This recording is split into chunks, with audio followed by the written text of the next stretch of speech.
It is 10:01. Good morning. I'm Lucas Panzica. The Titans came out of the bye week to sweep the Jacksonville Jaguars, blanking them 20-0 Sunday afternoon at Nissan Stadium. Titans intercepted Jacksonville quarterback Trevor Lawrence 4 times, held Jacksonville to under 200 total yards of offense. It's the first time the Titans have picked up 4 passes in a single game since 2012.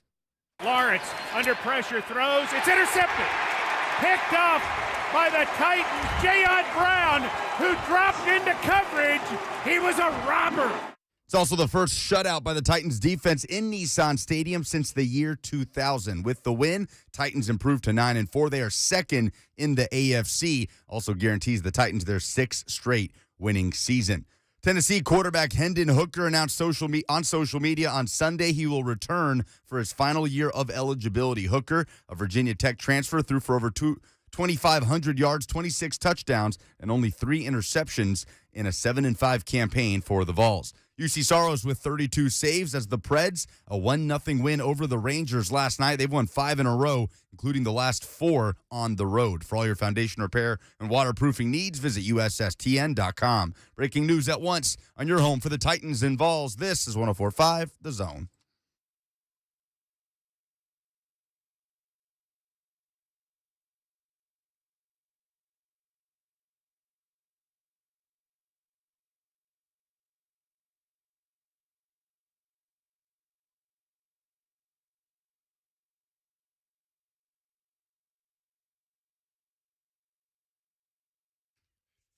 What's going on? Happy Monday.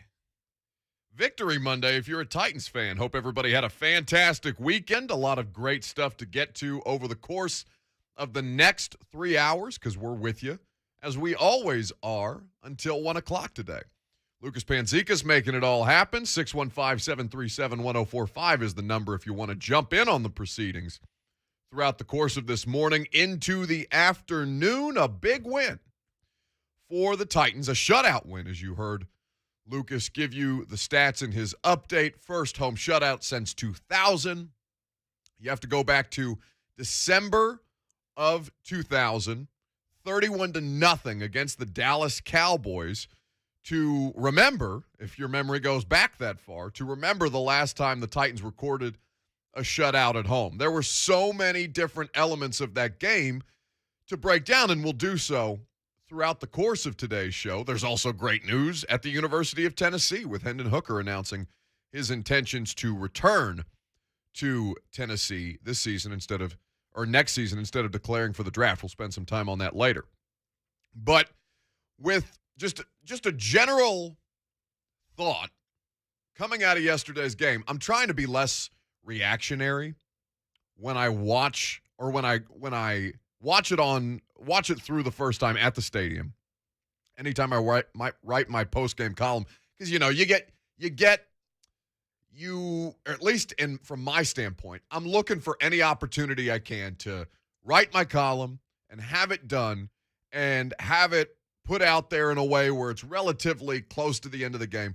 But I feel like I'm needing to watch these things back a second time before I write so that I can better process exactly what I'm seeing.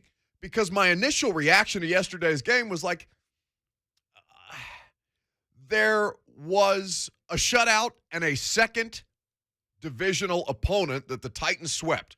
All of which, by the way, that's really difficult to do. If you're somebody who just takes those kind of things for granted, I would remind you that that is not necessarily an easy thing to come by in today's NFL. But in real time, when you're watching the football and you're saying, okay, the offense, there is great stuff there, particularly on the opening drive, well executed, well called, and then things start to sputter throughout the course of the rest of the game, and there's moments when they're moving the ball well. I think Taylor Lewan said from 40 to 40, but outside of that, there were moments when it stalled. You have the turnovers all over the place. The defense was just spectacular. Spectacular is the only word that you can use to describe it. And the points off of turnovers or lack thereof that the offense was able to create, 4 turnovers for the Jags, 4 interceptions of Trevor Lawrence, and 3 total points scored off of those 4 turnovers, you come away from that and say, yeah, that's not good enough. Not nearly good enough. And then I watched it back yesterday as soon as I got home. I missed it's kind of unfortunate. I missed a lot of that Bills-Bucks game. I saw overtime. Between Tampa Bay and Buffalo, and then Brady ultimately winning it in overtime with a walk-off touchdown. But I missed a lot of that game because I was just like, all right, I'm going to rewatch the game now. I'm going to get my thoughts together, and this is the way that I'm going to go through this at this point. And I watched it back, and I came away saying, man, on that opening drive where you start out getting the opening kickoff, Chester Rogers almost fumbles it away. Now, he recovers his own fumble. Props to Chester on that, because that could have been a disastrous way to start that thing out. Then the drive continues, and they get to, I think it's like the Jacksonville 48, 2nd and 7. Ryan Tannehill gets knocked down. It's going to be 3rd and 7. You're looking at it and saying, all right, they're not protecting him well already. And by the way, they didn't protect him well enough, something that Mike Vrabel spoke to yesterday. And Taylor Lewan spoke to it as well in his post-game media availability with us.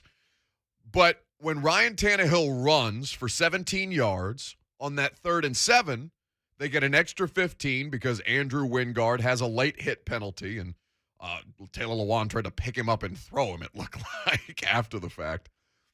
After they get basically to the Jag 16 off that scramble and the penalty yardage, and they run it in from 7 yards out with Deontay Foreman, I'm like, damn, that looks like they used to look. That's Titans football.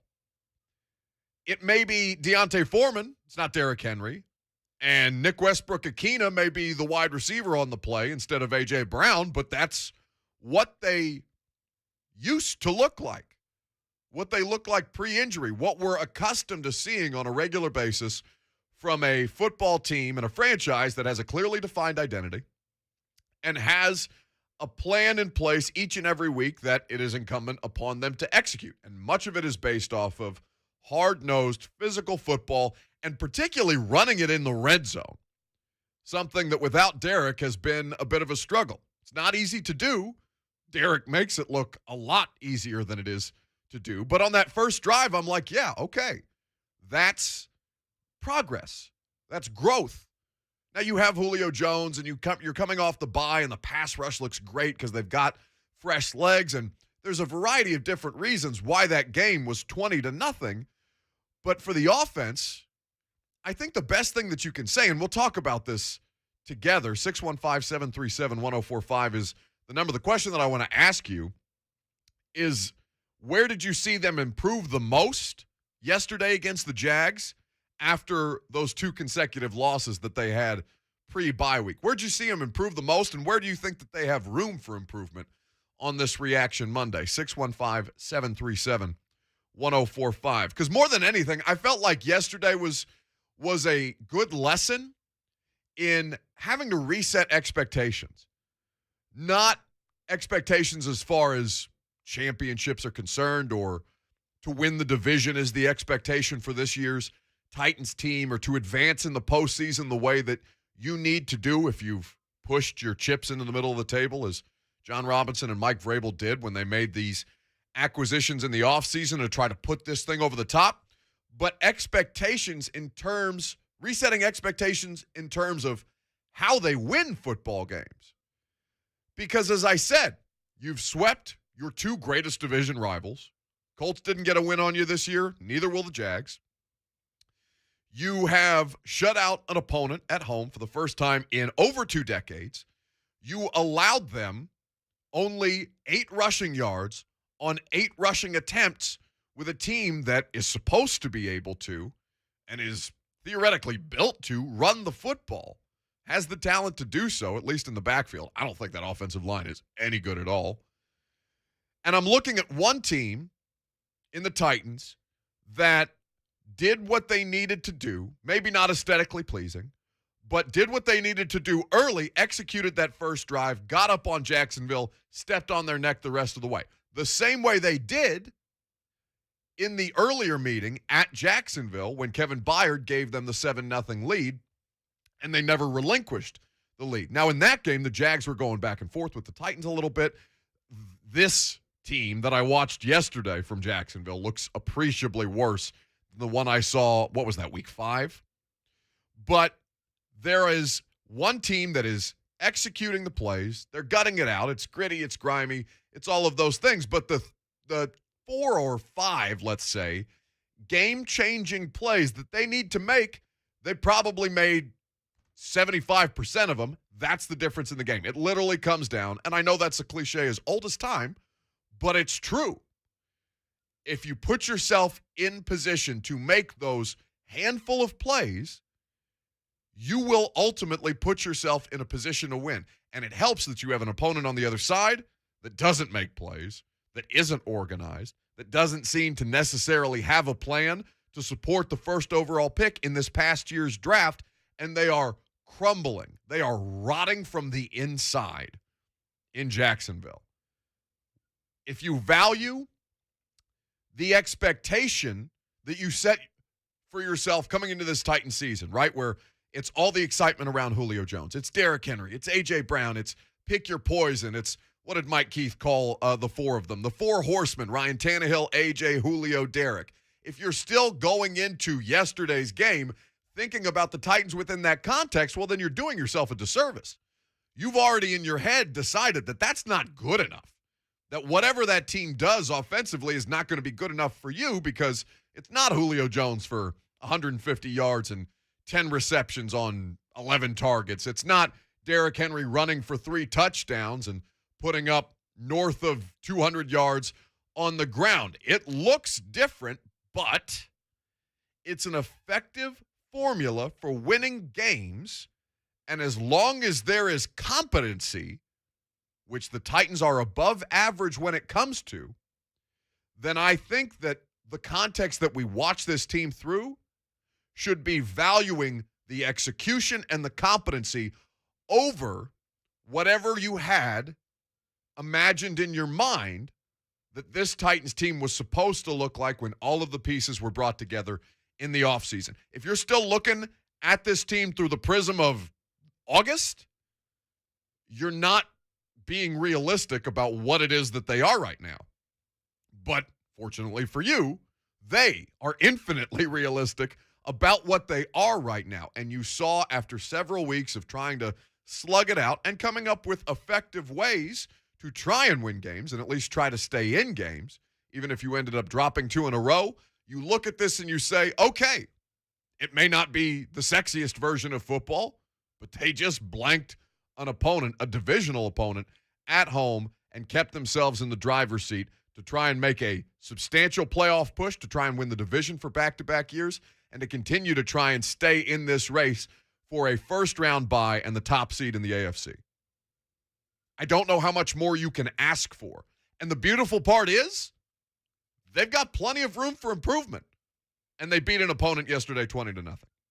So we'll talk about that with you coming up next. Your phone call, 615-737-1045. Where did you see them improve the most?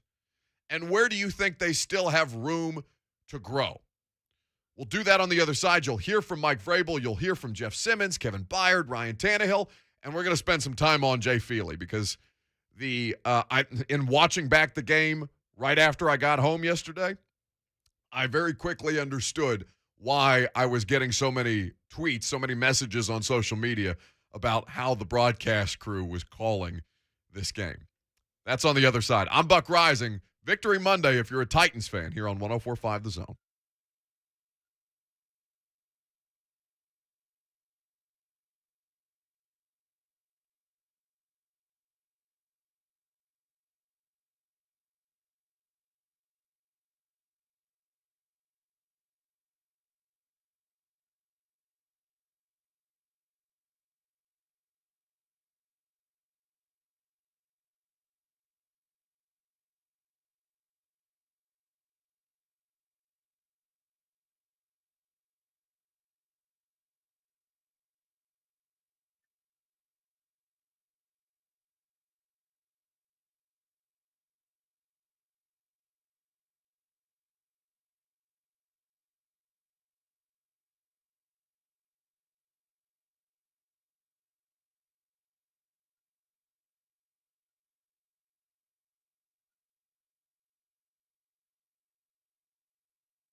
Tannehill rolling to the left, turns, runs, scores, finger roll, touchdown, Titan, yes sir, yes sir.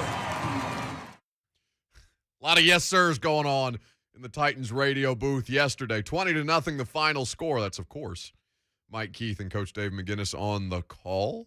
Welcome back. Buck Reising here with you. Titans get the dub against the Jacksonville Jags, the lowly, wayward, miserable Jacksonville Jaguars yesterday. You're going to hear from Uncle Herb because there were a lot of funny moments in that press conference. Not funny if you're a Jags fan, not funny if you are somebody who cares about Urban Meyer, because he seems to be having a pretty miserable time at this point. But for the rest of us, I think it's okay to point and laugh a little bit, because that experiment, that Frankenstein monster that they tried to build in Jacksonville, is falling flat on its face, and now 2-11 on the season. I think Urban Meyer is very, very much trending towards one and done. 615-737-1045 on this Reaction Monday is how you weigh in on what you saw from the Titans yesterday. Where did you think they improved the most, and where do you think they still have room to grow? Now, I opened up talking about what I observed on offense and how I've kind of reset my expectations with how I watch them. Because myself and Steve Lehman of News Channel 5 were sitting next to each other in the press box yesterday, and at various moments I would look over at Steve and be like, yeah, nobody seems terribly interested on both sides of the ball, whether it be the Jags or the Titans. Nobody seems terribly interested in offense today. And Steve responded pretty quickly, oh, well, I'm interested in offense today, Buck. I said, well, yes, but as far as the participants are concerned, nobody seems that interested in moving the ball efficiently, or much less taking advantage of short fields and trying to score. Now, we'll get to where they need to improve specifically. If you can't tell, mine is going to be points off of turnovers, because you cannot average 0.75 points per turnover, particularly when you have 4 of them. But if you're looking for baby steps, maybe you're not interested in baby steps in December. I think it matters. I think that looked like a refreshed and somewhat rejuvenated football team that shut out the Jags yesterday. But I want to start with what I asked Mike Vrabel last night, or yesterday afternoon in the postgame press conference. Because as far as I'm concerned, the biggest area of improvement is the fact that that offense did not turn the ball over once. And basically what I asked Mike is, yeah, how much of an indicator is that of your success? And Mike all but patted me on the head and said, well, yeah, dummy, this is what it is. Well, it always is, Buck. I mean, there's no better indicator of success in this league than turnover margin. You say what you want. You look it up over 20 years. And so it's real critical that we realize that that's how we have to play.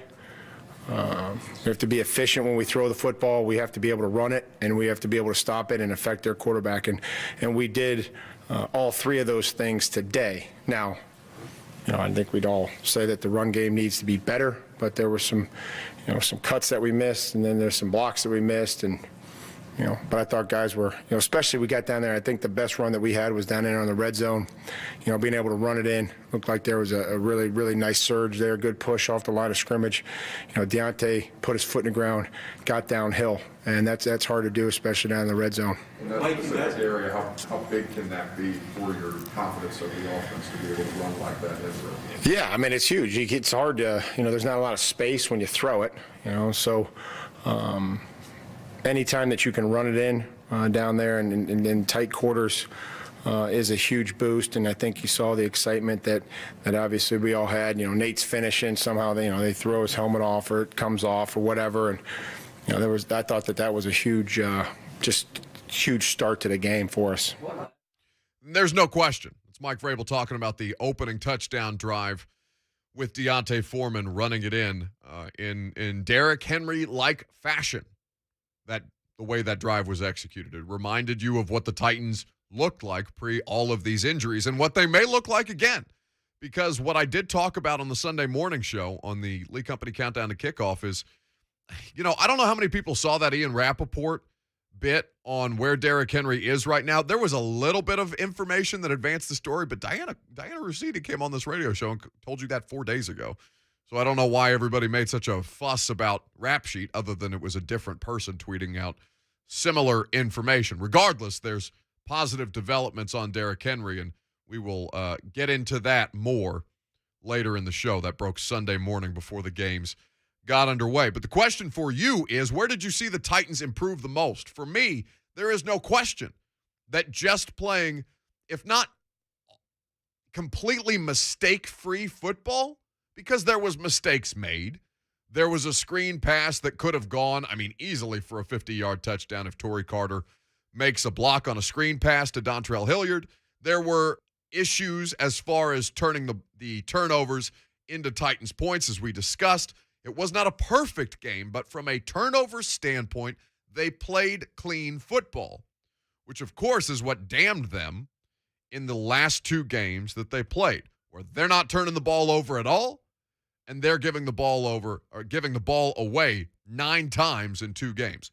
Unsustainable. And as Mike Vrabel just told you, or rather told me yesterday, yeah, that's the best and most consistent indicator of whether a team succeeds or fails throughout the course of the game. Turnover differential.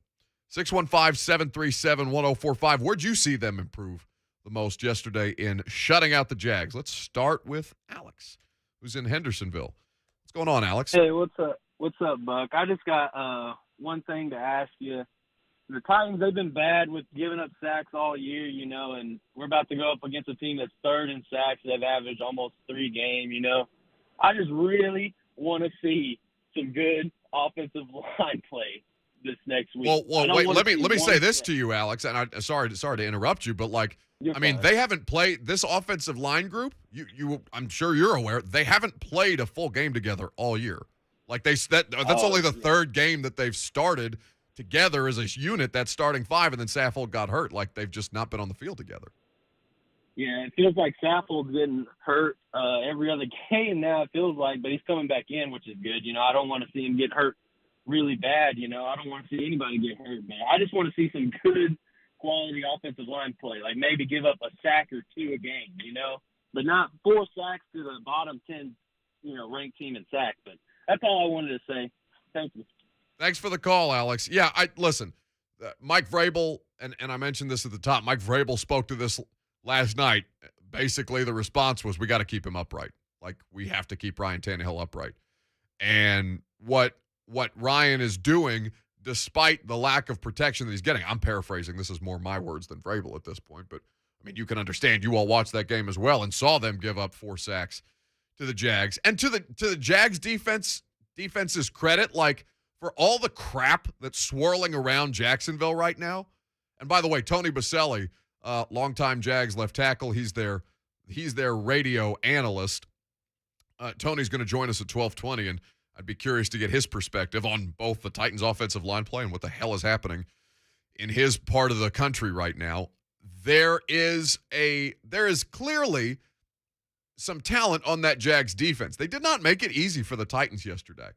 And if you have watched them in the last month, you know that they have done enough to make things messy for their opponent, even if they're not good enough offensively to win games. They are good enough to cause you problems on defense, as they did to the Titans yesterday. But for the purposes of the protection, it was not good enough. There were moments when I saw there was a series with back-to-back sacks. David Quessenberry got worked on an inside move by Jihad Ward, I believe, number 6 for the Jaguars. Beat Quessenberry on the inside, and then the next play, Taylor Lewan and the left side of the offensive line, there was a sack that came off of that. Now I don't want to say Taylor's name and unfairly attribute a sack to him, and there was pressure coming off the left side. They got a sack right after Quessenberry gave one up on the first. I'll have to go back and watch that pressure to see who exactly gave up the sack, but I know that it was a back-to-back situation with Ryan Tannehill just getting smoked, and that cannot happen. To his credit, he has been incredibly tough under duress this season. Told you yesterday, told you last week. He is more than capable of elevating his game. He needs to continue to do so. I need to see him consistently string things together. But as far as the efficiency of the performance is concerned, and when you need him to make a play, whether it's a scramble for 17 yards on 3rd and 7, to keep your opening drive that you scored a touchdown on, to keep that alive, whether it's making plays with his legs and running a touchdown in. I don't care if he doesn't do it conventionally. I just care if he doesn't take care of the football. He has struggled with that this year. The pressure has a little bit to do with that. He is not blameless in the situation.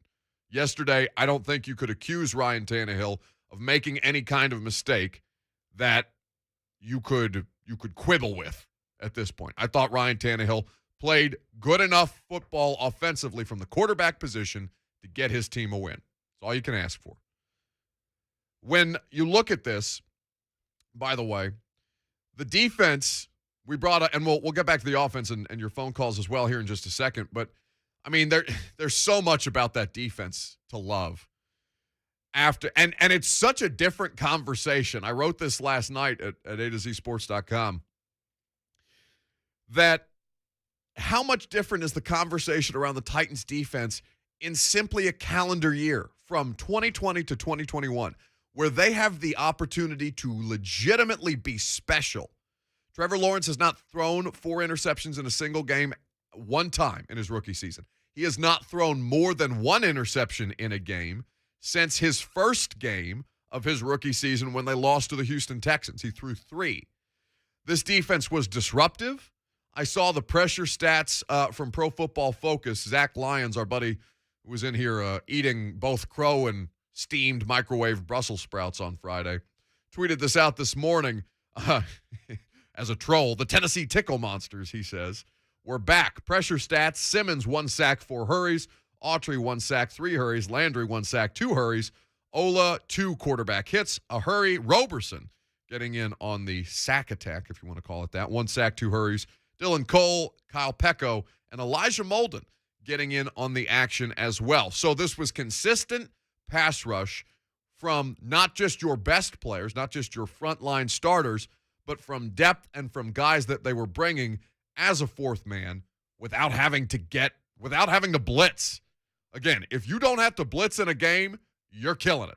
If you can get pressure with 4, regardless of who the 4 is, whether it's your slot corner coming as the fourth man or whether it's an inside linebacker like Dylan Cole coming from the A-gap or wherever it is, if you can get that pressure with 4 guys and drop the rest back into coverage, that's gravy, baby. That's how you get 4 interceptions. That's something that I think this Titans defense took a lot of pride in last night. Listen to Kevin Byard talk about the turnovers in the game plan, or whether creating the turnovers was in the game plan, which may sound like basic analysis and Captain Obvious type stuff, but you could tell that KB really enjoyed playing defense yesterday. Hopefully getting some more turnovers after getting a couple weeks off. Is this pretty much game plan right there? Man, we had so much fun out there today. I mean, would I have liked to join the interception party? Absolutely, but I talk about it all the time, man. If I get 1 pick, no picks, man, 4 interceptions, I don't know how many sacks we had, but I think the stat that I'm most proud about is, I mean, obviously we had the shutout, but 7 yards rushing. And I think seeing some quotes and stuff earlier in the week about Urban Meyer saying that, you know, they felt like they was able to run the ball enough, so it felt pretty good going into the game. 7 yards rushing, man. So we went out there and handled our business, man, handled the keys that we knew that was going to have to win, which was stopping the run. The hell is Urban Meyer out here doing, giving the Titans defense bulletin board material? In what world, Herb, at 2 wins, are you comfortable saying, yeah, we ran, and listen, they did run the ball on them with a fair amount of efficiency in the first game this season, but like Urban Meyer is reportedly just you want to talk about locker room cancer? Urban Meyer sounds like the definition of it as he slinks around the field yesterday with his hands in his pockets, shuffling around and not wanting to answer. He saying, I don't want to talk about it, when they asked him yesterday postgame if he's ever been shut out in his career. Urban Meyer's out here giving the Titans bulletin board material, and you know that Mike Vrabel took a page out of Nick Saban's book and said, oh, you got some rat poison for me, Herb? Yummy. 615-737-1045. Where did you see the Titans improve the most? What did you like?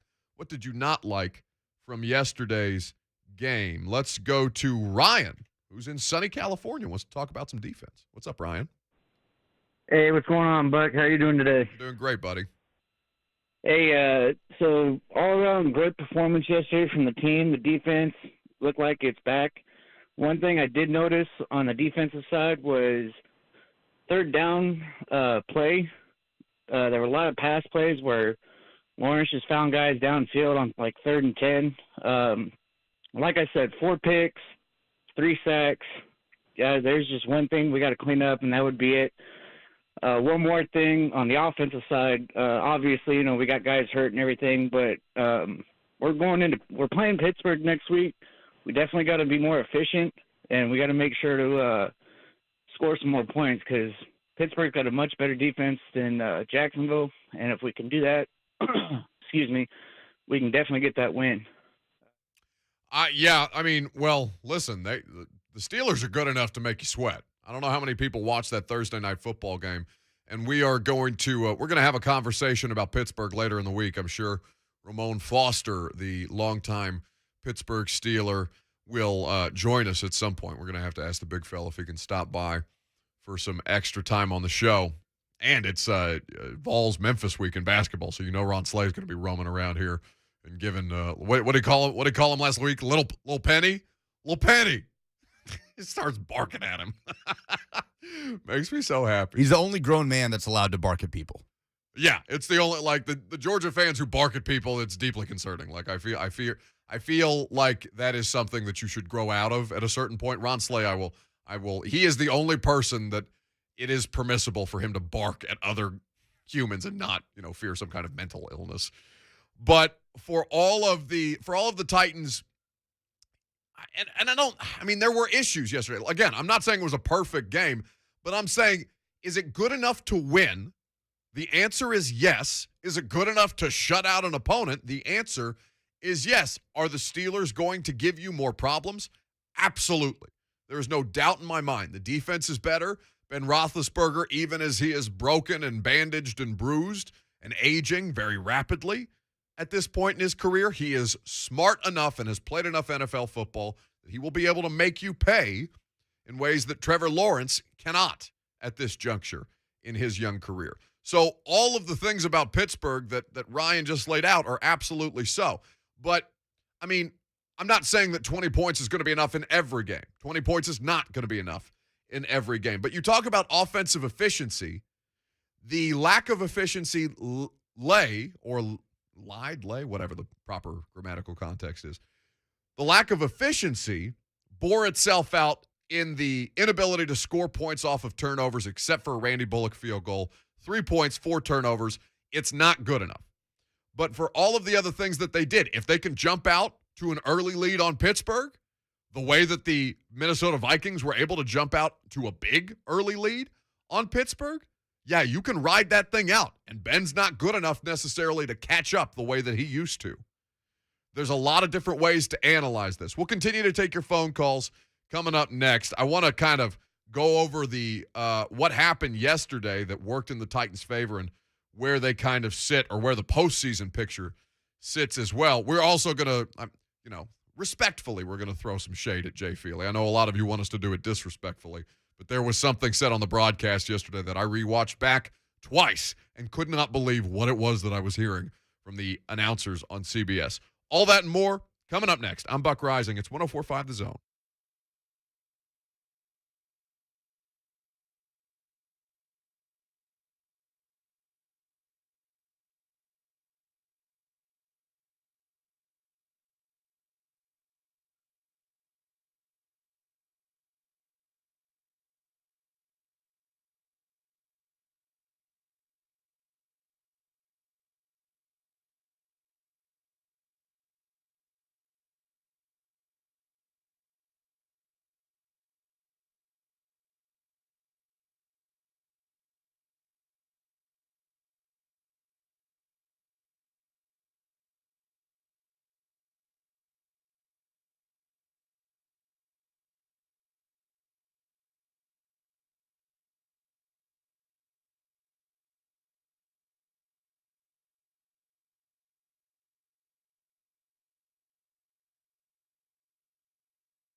Lawrence to throw it.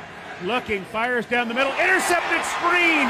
Buster screen to the 30, to the 25, to the 20. Buster screen is taken down at the 15. Fourth interception for the Titans. And it's Chattanooga's own.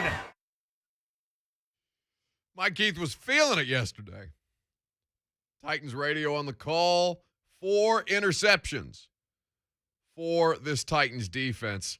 Something that, kind of getting back to center. Getting right. Turnover differential, the most important reason that a team wins or loses a game, and something that I think you have to be impressed with at this juncture. Consistent pressure, playmaking ability. Mike Vrabel was talking a little smack in the post-game press conference about Rashaan Evans' lack of return ability, but somebody must have told Rashaan Evans that they brought in a dude on waivers to potentially take his job for the next couple of years in Zach Cunningham, which, as a reminder, if you've forgotten with all the excitement of yesterday's win, 20-0 over the Jaguars, yeah, they still have Zach Cunningham in the holster, who's just going or getting ready to make his first appearance at the practice facility this week. So I'm sure we'll have the opportunity to catch up with Zach Cunningham, and I'll see if I can't pester our friends at Titans PR about getting Zach Cunningham on the radio. I think that'd be a good time. 615-737-1045 is how you jump in on this Reaction Monday here with us until 1 o'clock. We've been having a conversation about where they've improved the most, and as a team, everything comes back to health, right? Everything comes back to who you have and how are you going to devise a plan in any given week to beat the opponent that you are going up against, whether it's the Steelers, whether it's the Jags, on and on it goes. And yesterday, you got Julio Jones back on the field. Now, it may not have been for a substantial amount of plays. It may not have been statistically impressive the way that you wanted it to be. He was targeted 6 times. He caught 4 passes, 33 yards, and there were some critical first downs in there that he was able to convert. On third down, it was functional. When we talked about earlier, kind of make life easier on yourself if you're watching these games expecting Julio Jones, whether you have him on your fantasy team or whether you're just somebody who wants to see Julio Jones regularly perform at Atlanta Falcons legend levels. There's probably not going to be a whole lot of that left from Julio. Now, is he still capable of that? I'm certain. But if he can contribute to simply moving the ball down the field, then I am fine with the Julio Jones experience looking that way. If he's out there, if he's healthy after the fact, if he contributes to the football team in some kind of a way, whether it's statistically gaudy or not, that's good enough for me, because 20-0 over a divisional opponent is good enough for me. This was Julio Jones last night after he spoke with the media about having to sit out and where he kind of is physically at this juncture. Ultimately, for me, it was just focusing on, how can I get back to help the team and doing all the things I could do to be ready when it was time for me to come back to play. And, the training staff here, everybody, Braves, he was just like, I needed to show I can play and different things like that. But for me, it was good. It was just easy. A lot of hard work, though, but it's easy because that's what I'm accustomed to doing, to come back and, make a run. So he's feeling good.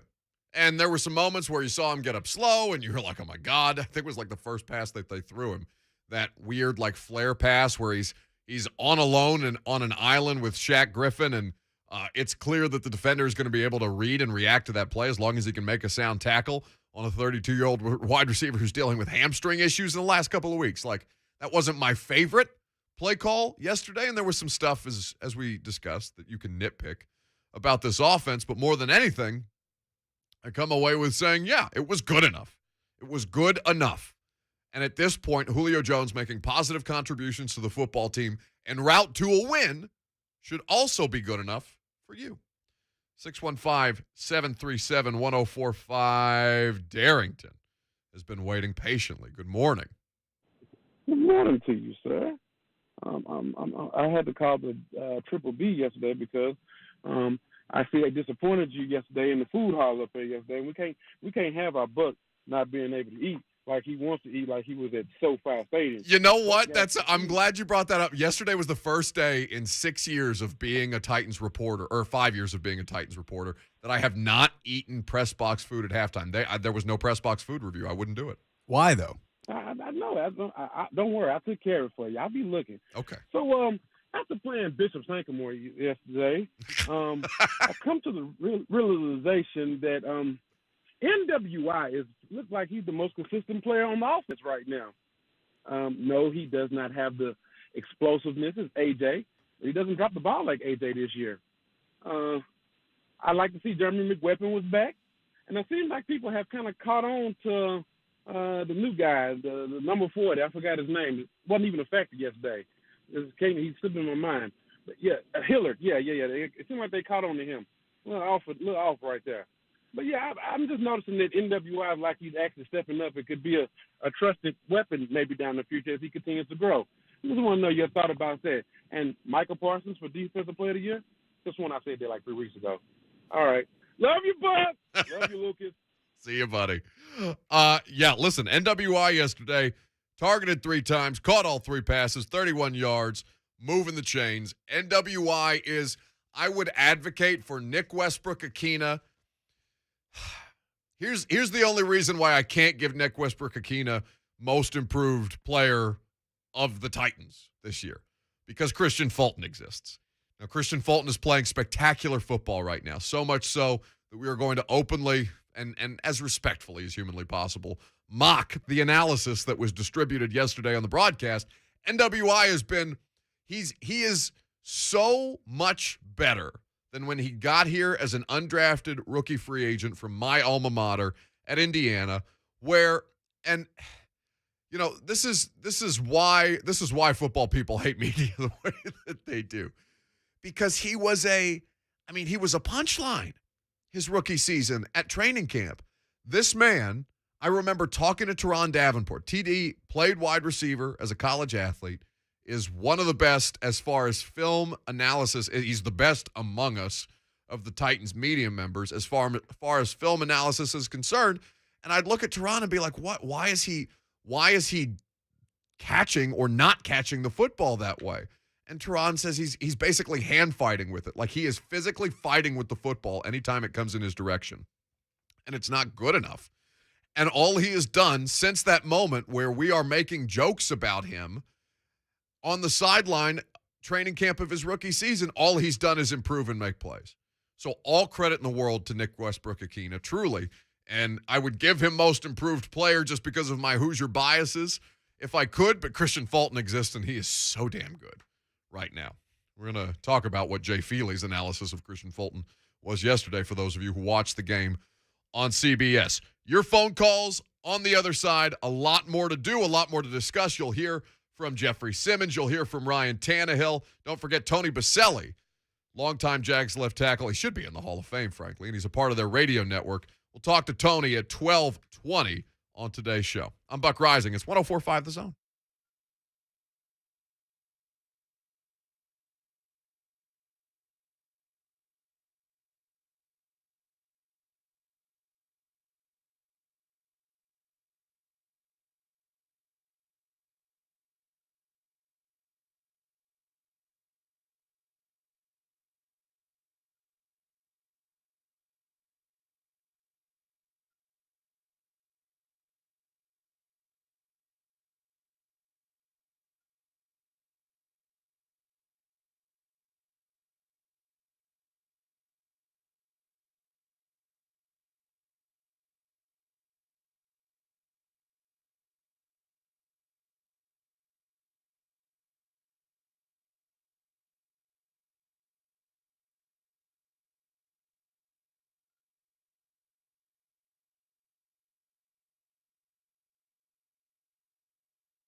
It is 11:01. Good morning. I'm Lucas Panzica. The Titans came out of the bye week to blank Urban Meyer and the Jacksonville Jaguars 20-0 Sunday afternoon at Nissan Stadium, picking rookie quarterback Trevor Lawrence off 4 times.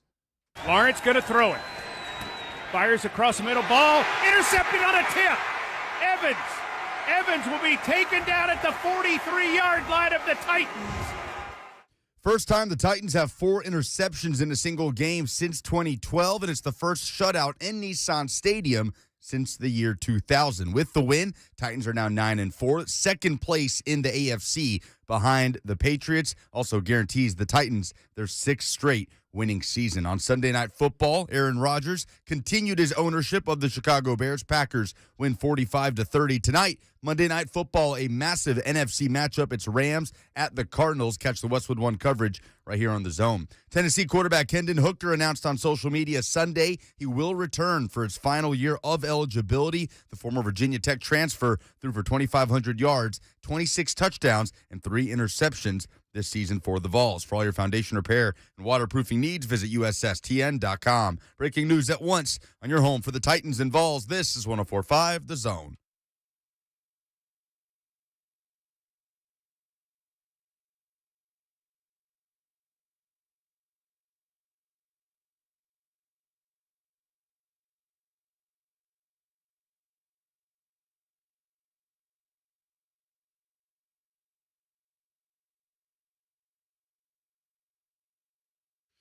It's hour 2 on this Monday. Welcome in wherever you're listening to us here on 104.5 The Zone, whether you're streaming on the app, whether you're in your car. If you've got it. Do people still have radios in their home? I have a clock radio, but it's from 2003. I have a weather radio.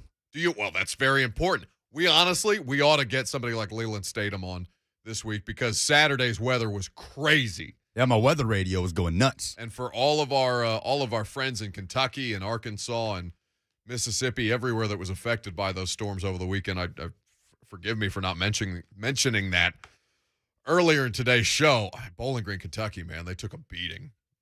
And so our thought, and honestly, if we can do anything to help people in our audience who have been affected by that, if you guys are familiar at all with what happened in my neighborhood, so many of you affected by that 2020 tornado in March here in Nashville, you know that has a particular sticking point for me.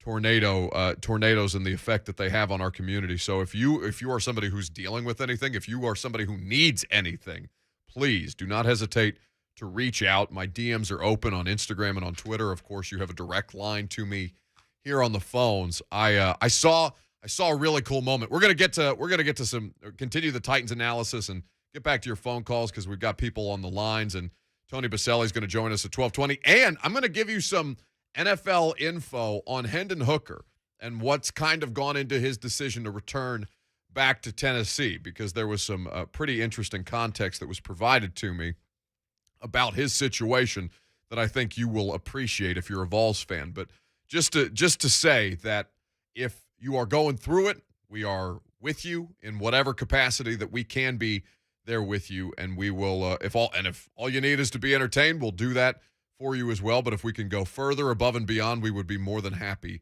to do so. So don't hesitate at all, any of you listening. And if you know anybody out there who's going through it, please let us know and we'll see if we can't find some way to give them assistance in some way, shape, or form. Our really, really difficult situation for so many people in the country. And tornadoes are a particularly kind of awful natural weather disaster event, or however you want to qualify them. Anyway, what I want to start with here is Urban Meyer. For everything that has happened with Urban Meyer at this juncture, I thought that he is a perfect case study for how absolutely not to coach in the NFL. I had Lucas pull a handful of clips from his post-game press conference because on, Saturday? The report came out from Tom Pelissero about all kinds of terrible things that Urban Meyer is reported to have done as far as his coaching staff is concerned. I'll go through the litany of them that Tom wrote at NFL.com. about Urban Meyer's situation. This is the headline that was put out. Months of tension surrounding, and reminder that he's only been there for a couple of months. He's not been there that long. So months, plural, of tension surrounding Jags coach Urban Meyer has boiled over with multiple run-ins with players and other coaches in recent weeks, renewing questions in league circles about whether Meyer could be out after just one tumultuous season. This is a situation where he is, it is reported that he has had a dust-up with Marvin Jones, the wide receiver, one of the locker room's most respected and mild-mannered veterans, became so angry with Meyer's public and private criticism of the receiver group that he left the facility until other staff members convinced him to come back after he had a heated argument with Urban Meyer. During a staff meeting, Urban delivered a biting message that he's a winner and his assistant coaches are losers, according to several people informed of the contents of the meeting, challenging each coach individually to explain when they've ever won and forcing them to defend their resumes. Herb, baby, what is you doing? What are you talking about here?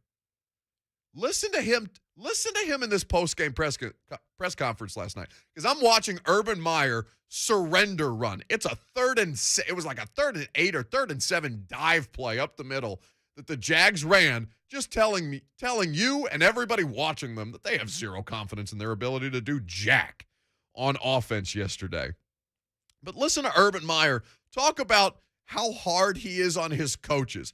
And I want you to listen very closely, particularly to the first sentence, because there is something in there that is laugh out loud funny. Coaches, but is there anything Yeah, I'm not hard on it. I'm honest with it. See, when people say that, that's like, I've done this a long time, and I'm very demanding and honest with coaches. You know, if we're struggling, let's get this thing fixed. Why? You know, I'm not a big blame player guy. When something's going wrong and I hear a coach or someone say, well, I told him to do it, that's not the coaching tree I grew up in. What are we doing to put that player in position to have success? So when you say hard, I'm very transparent, very honest with coaches, and have extremely high expectations with staff. And I've done that for as long as I've been a head coach. But for guys that haven't coached with you before, is that a shock to them, or is it take an adjustment for them? Is there any tension with you and some of those guys because they've not dealt with this before? Yeah, I think sometimes it's, whatever coaching trees people are from. You know, once again, I don't believe in saying, that player's not good enough. That's something that in my entire years, when I hear that, so that's not. With unlimited. So that's Urban Meyer. And a quick, what was that, a pop-up? What snuck in there? What happened there? What was that, ad for what? What was the ad? Do you know? Did you see it? Something to do with opioid addiction. Oh, well. It's a serious problem. That's very important. Tacked onto the end of Urban Meyer. What I wanted you to hear in that opening sentence is he goes, I'm not hard on them, I'm honest. Let me stop you there, Urban. You are notoriously not honest. What about Urban Meyer's resume? Because he is very quick to remind you, I've been doing this for a long time. Okay, Herb. What about your resume indicates that you prioritize honesty in what it is that you do. It's such a ridiculous, and that's not even the most offensive of the quotes that Urban Meyer gave in his post-game press conference yesterday. We'll get back to Urban in a second. Let's get to the phones. Luke is in Hendersonville, and he has an area of concern. What's up, Luke? Hey, not much. I don't know if you already touched on it earlier, but I think it was obviously a great win, great bounce back, but still just very concerning that with 4 turnovers forced that we could only capitalize 3 points. I don't see us doing anything in the playoffs if our offense continues like that. I know we're hopeful for A.J. Brown and Henry, but we're going to need a lot and to see a lot more in order to have confidence going forward if we can only squeeze out 3 points out of 4 turnovers. Well, I'll hang up and listen. Well, stick with me for a minute if you would, Luke, because he dropped already. He said, I don't want to talk to you anymore. I get it. But I would say that, there is no way to excuse 3 points off 4 turnovers. There's just simply not. It wasn't good enough. There was a lack of execution. There was some interesting play calling. The second to last drive before half where they're in the red zone and they're getting ready to run a wildcat formation, and it's Dontrell Hilliard and Jeremy McNichols. And it's clear that Dontrell Hilliard doesn't know where he's supposed to be on the play. Now, what I think happened, and let's call it an educated guess on what happened. I don't think that it was properly communicated, because Vrabel was quick to call a timeout before that thing devolved in ways that could have cost them potentially, and God knows what could have happened. A turnover, something disastrous could have resulted from that play, because it was clear Dontrell Hilliard didn't know where he was supposed to be. What I would say to you is I am pretty sure, because Deontay Foreman got injured earlier at that point, I don't necessarily know that Todd Downing knew that it was Deontay Foreman or that it was Dontrell Hilliard in the game instead of Deontay Foreman.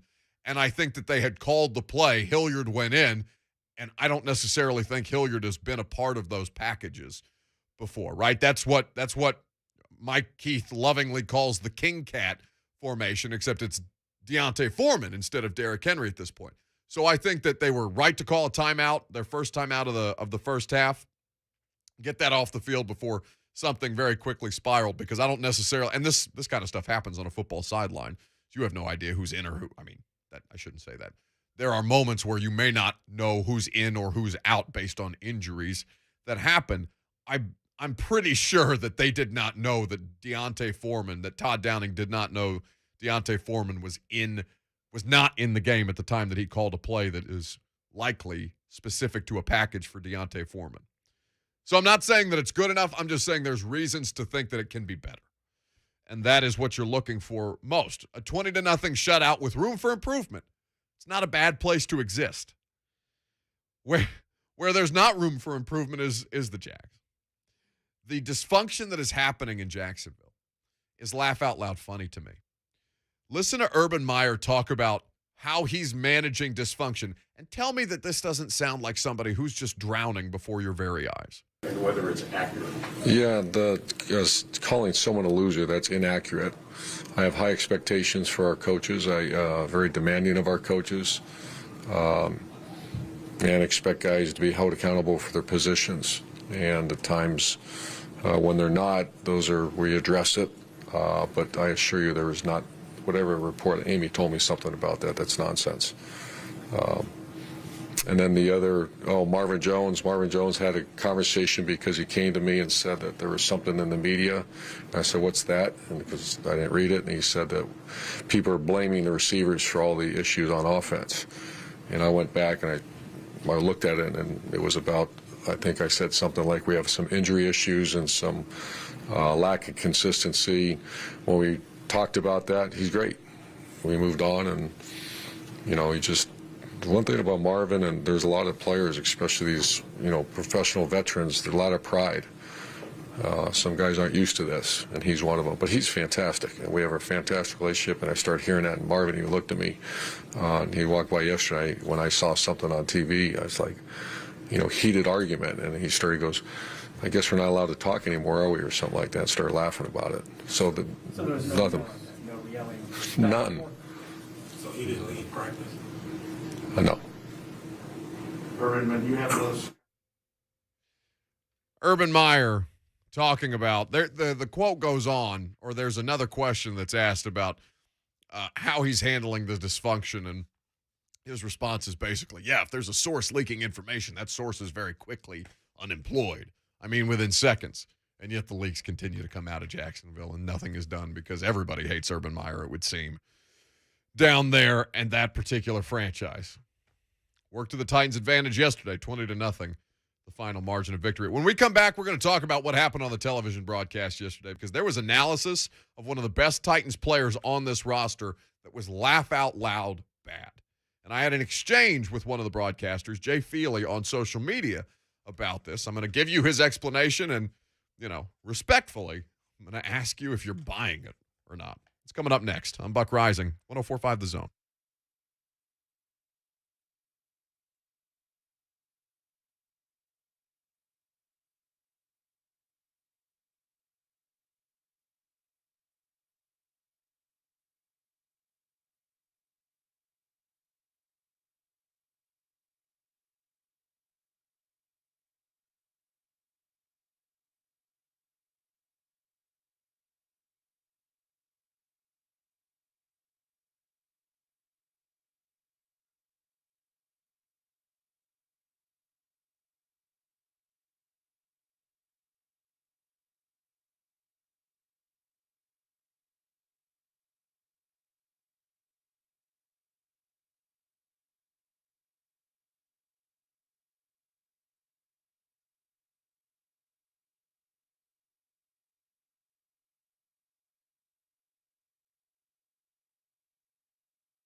Lawrence in the gun.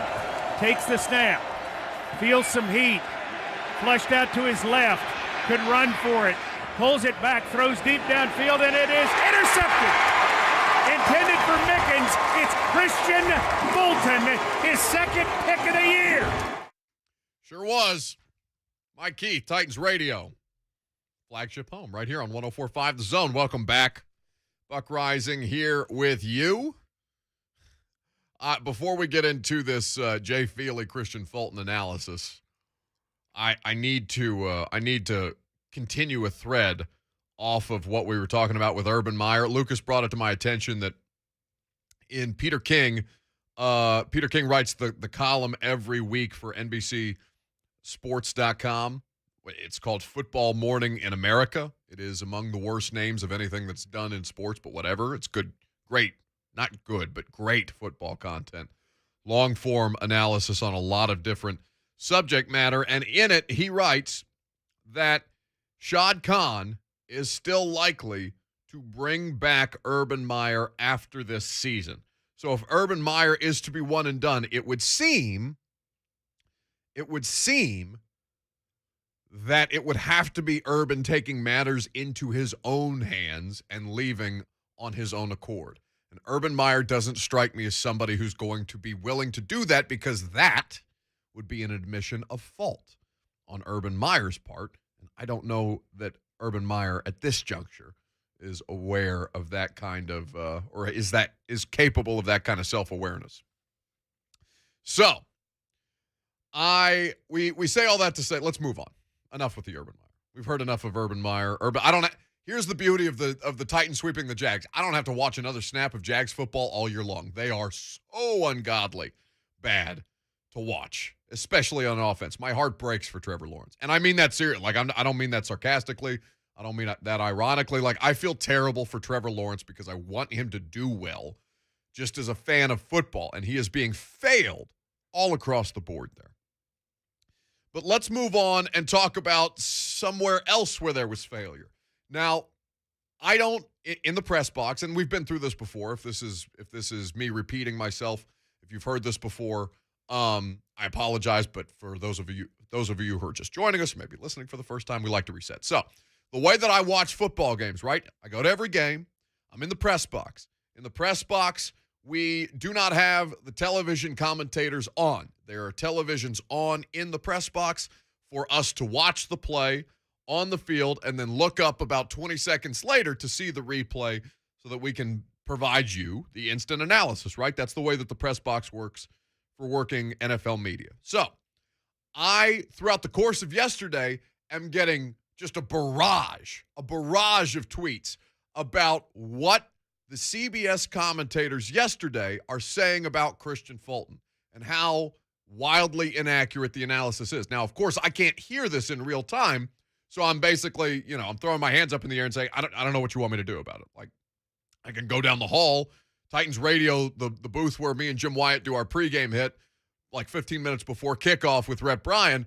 Titans Radio booth's right by the television booth, so in theory, I could knock on the door and be like, hey, Jay, what you're saying is wrong.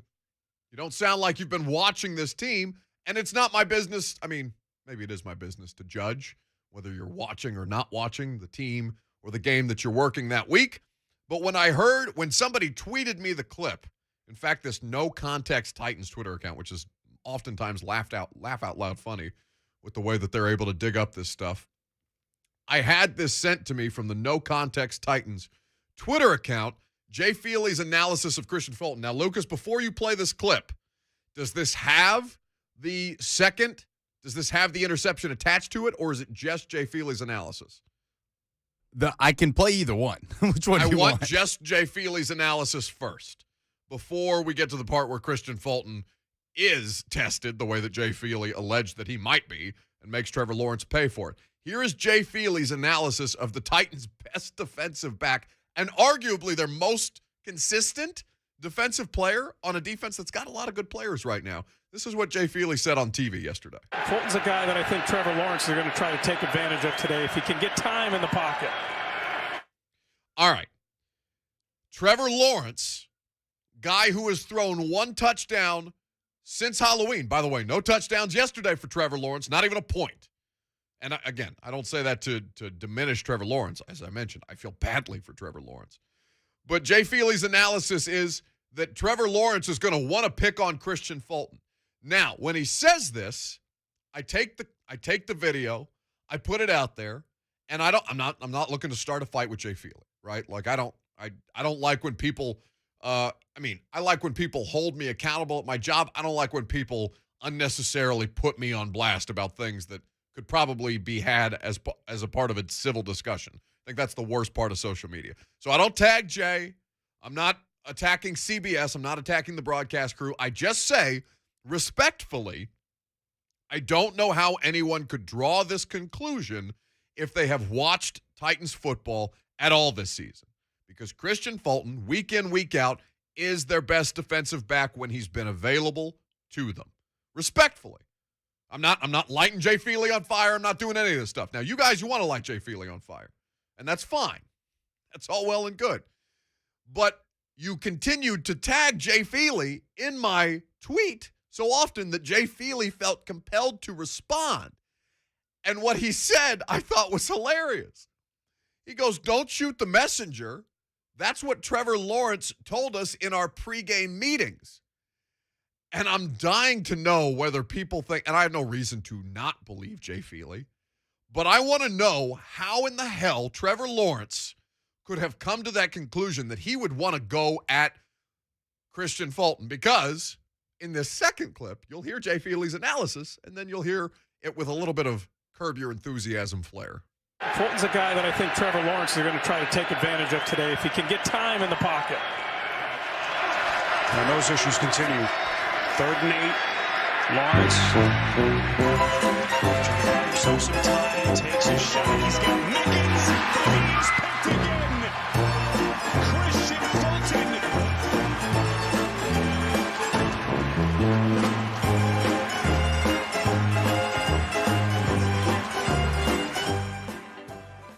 So the music continues. The Titans defense is celebrating. Christian Fulton has his second interception of the year.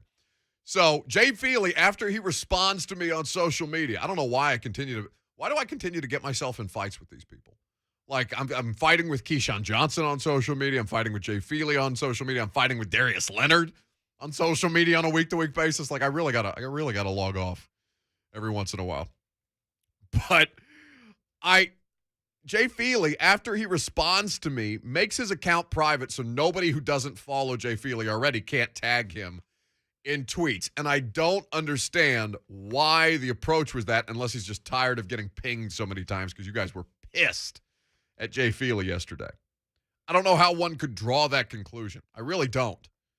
I looked up Christian Fulton's statistics from yesterday on Pro Football Focus, the advanced measurements or the advanced analytics. And if you want to jump in on the conversation, 615-737-1045 is the number. 615-737-1045. Do you think that Jay Feely threw Trevor Lawrence onto the bus, or potentially worse, do you think there's somebody on the Jags coaching staff that told Trevor Lawrence, "Hey, this Fulton guy, he's not that good. You can go at him." Interception.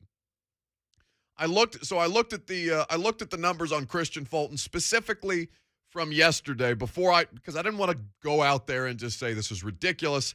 He played a poor game yesterday. There was obvious reasons why he was being targeted. And instead I found that on 5 targets, he was targeted 5 times, Christian Fulton was, on 39 coverage snaps. He allowed 3 catches for 26 yards. He broke up a pass. He recorded a pick. And he allowed a passer rating of 34.2 when he was targeted, the lowest of any quarterback who has targeted Christian Fulton on a pass this season, according to Pro Football Focus. So bad. So bad. There's so much there to kind of dissect and analyze in a way that I don't know how anybody, whether it's somebody on the Jags coaching staff, whether it's somebody on the CBS broadcast, whether Jay Feely's just saying, yeah, Trevor Lawrence said so this is what I thought my analysis would be. And then I would ultimately say, Jay, watch the previous games and you will have a fair indication of what Christian Fulton is capable of. There's no need to go about it this way. I look at this, and I come back to the idea that this Titans defense played such spectacular football yesterday. And I really thought you could feel the energy, you could feel the momentum very, very early on. Listen to Kevin Byard talk about when the Titans realized that they might be able to hold the Jags scoreless. This was the Titans starting safety in the post-game press conference yesterday when we were talking about at what point, because a shutout is not an easy thing to accomplish, not an easy thing to go through. And KB, who was really, really good in his post-game interview yesterday, gave us some very blatant honesty. Shut them out. Probably going to halftime, honestly. That's something that we talked about leaving out of halftime. Hey, let's go get a goose egg. I mean, we talked about coming out there, dominating, flying around, getting to the ball, getting turnovers. And like you said, it's just an exciting thing. I know we had a turnover 2018 in New York, but to get a shutout at home, I think since like 2000. So, it's a pretty impressive stat right there. They knew going into halftime they might be able to shut them out. They looked at that Jags offense and said, they got nothing for us today, man. They got nothing. Do you know how ridiculous that is when you look at another professional football team and realize, yeah, they can't score a point against us, and it only takes you 2 quarters of play to figure that out? There were so many different ways that the Titans defense went above and beyond to, I don't think, there was a couple of teams that got embarrassed yesterday in the NFL as they're showing in the studio. I've got SportsCenter on. Kansas City embarrassed the Las Vegas Raiders. By the way, Lucas, would it be too cruel to call Will Compton because he was active for yesterday's game for the Vegas Raiders on defense? Did he play any snaps? I didn't see any statistics registered in his name. Or was he part of the crew of Raiders that went on to the midfield logo before the game? Oh, did they? Yes. They made a big show of it. Let me look if Will Compton played a snap yesterday. Yeah, no stats, but I don't know if he had any snaps. That doesn't mean that he didn't play. So I'm looking at, Pro Football Focus does this post-game grade analysis. And again, I've given you my issues with PFF before, but there's some things in there that are very, very useful. Will Compton was active for the game. Called up from the practice squad yesterday. It does not indicate to me that he played a snap. So he is off the hook. We will not call him and embarrass him today for getting just dummied by Patrick Mahomes. An offense that is struggling to score at all with Patrick Mahomes and the Kansas City Chiefs. And honestly, a Raiders defense that's been pretty good. They got smoked yesterday. But that was the way that I felt about the Titans. The Titans embarrassed the Jags the same way, maybe not quite as dramatically as the Chiefs embarrassed the Raiders. But there was a degree of embarrassment in that when a defense smells blood in the water and says, yeah, man, you ain't doing nothing today. Not a point. Not a single solitary point. Not a safety, not a field goal, not a touchdown, not an extra point. You got nothing for us today. And Jeff Simmons, I thought, articulated this pretty well last night when we asked him, basically, Jeff, what's the more, and this is a good question for the audience too, what statistic defensively impresses you more? The fact that the Titans on 8 rushing attempts allowed only 8 yards, or the fact that they gave up, or rather corralled, 4 interceptions of Trevor Lawrence? This was Big Jeff. I love it. What more can we ask for? Guys came out hungry today. Guys came out ready to compete. We talked about it. We have to create turnovers. We have to get to the quarterback, have to affect the quarterback. And the number one thing was stop the run. We heard something from that what their head coach said they was able to push the pile, when the O-line was able to push the pile and run the ball on us last game, which they did, 180-some yards. But today, we did a hell of a job. I think they had like 8 rushing yards. I mean, that's hell of a defense. That's the way we come, and that's our identity, stop the run and earn the right to rush, and that's what we did today. Somebody in the Jags organization was dumb enough to give Big Jeff the best interior defensive lineman in football this season. And I say that emphatically. I say that as legitimate fact. Jeffrey Simmons is the best interior defensive lineman in football right now. That somebody in the Jags organization, whether it was Urban Meyer or otherwise, saying something to give Big Jeff extra juice to physically swallow whole their running backs is among, I know it's not Wednesday yet to do the dumbest thing in sports, but my God, there are so many ways that the Jags team botched the execution or lack thereof of the game plan that they were supposed to have put together against the Titans yesterday.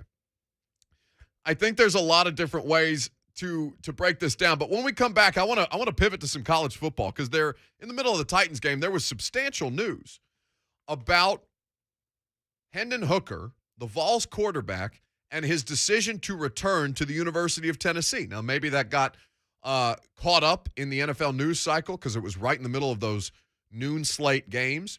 But I have some good NFL context for you from some discussions I had regarding Hendon Hooker and how his decision came to be made and also why it was that he was considering leaving.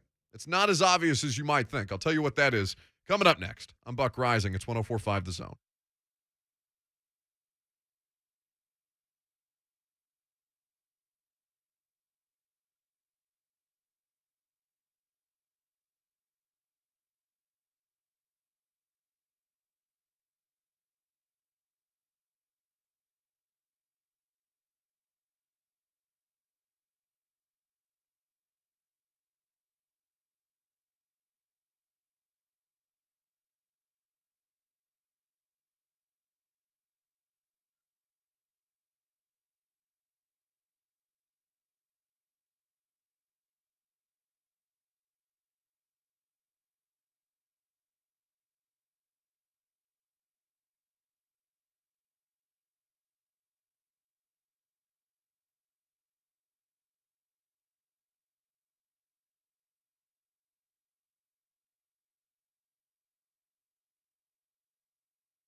Welcome back.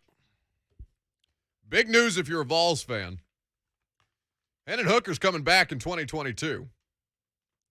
I mean, that is something that if you're a Vols fan, not only does it mean that you have a reliable asset on your football team in the most important position, returning to an offense where he was clearly comfortable, hugely efficient, with a coaching staff that understands how to maximize his ability and get the playmakers around him open in space.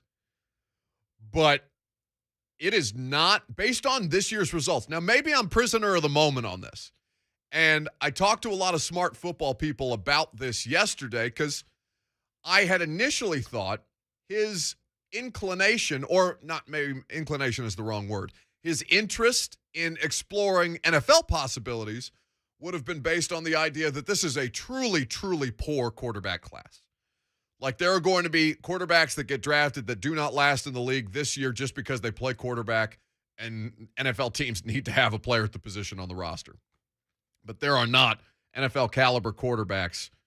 I mean, really, outside of, I don't even know that the top two guys are long-term solutions at the quarterback position. I really don't. There's nothing close. There's no sure thing in general, but there's nothing even in that neighborhood in this cycle. No, I would agree with that sentiment. And so my reaction before I talked to some people in the scouting community about this, because that's how I run my prism through. When I talk about college football players and their viability as draft prospects, I want to run it through people who do this for a living so I understand exactly what I'm looking at. And so this news comes out yesterday, and I had some conversations about, why would he explore the draft, or I guess what was it about the draft process that made it a viable option to Hendon Hooker in his position at this juncture? And he's coming off a great season. But what I was told is that Josh Heupel, in his end of year, whether they're meetings or whatever the case may be, there was a conversation with Hendon Hooker where they basically said, you are not guaranteed to be the starting quarterback in 2022 if you return. Now, maybe that sounds blasphemous if you are a Vols fan because you have great offense this year, because you have great quarterback play this year, because I think that Hendon Hooker has become a fan favorite in this regard. Not just because of what he does, but also because of who he is. There's emotional attachment, particularly with the University of Tennessee, Vols fans, and their players. I kind of look at it the same way that I do at LSU, right? Every other football factory, there doesn't necessarily seem to be a relationship between fan base and individual players the way that you see really at LSU. And I think Tennessee has a lot of that too. LSU, I think, is different than any place in the country as far as that is concerned, where you have Joe Burrow trotting out the tunnel. He's got the EAU Burrow on his back. He's pointing to it as he trots out for his final game. On senior night, the crowd goes crazy. There's individual focus on Joe Burrow before he becomes a pro in a way that you don't necessarily see at college football programs. Name, image, and likeness is going to change this.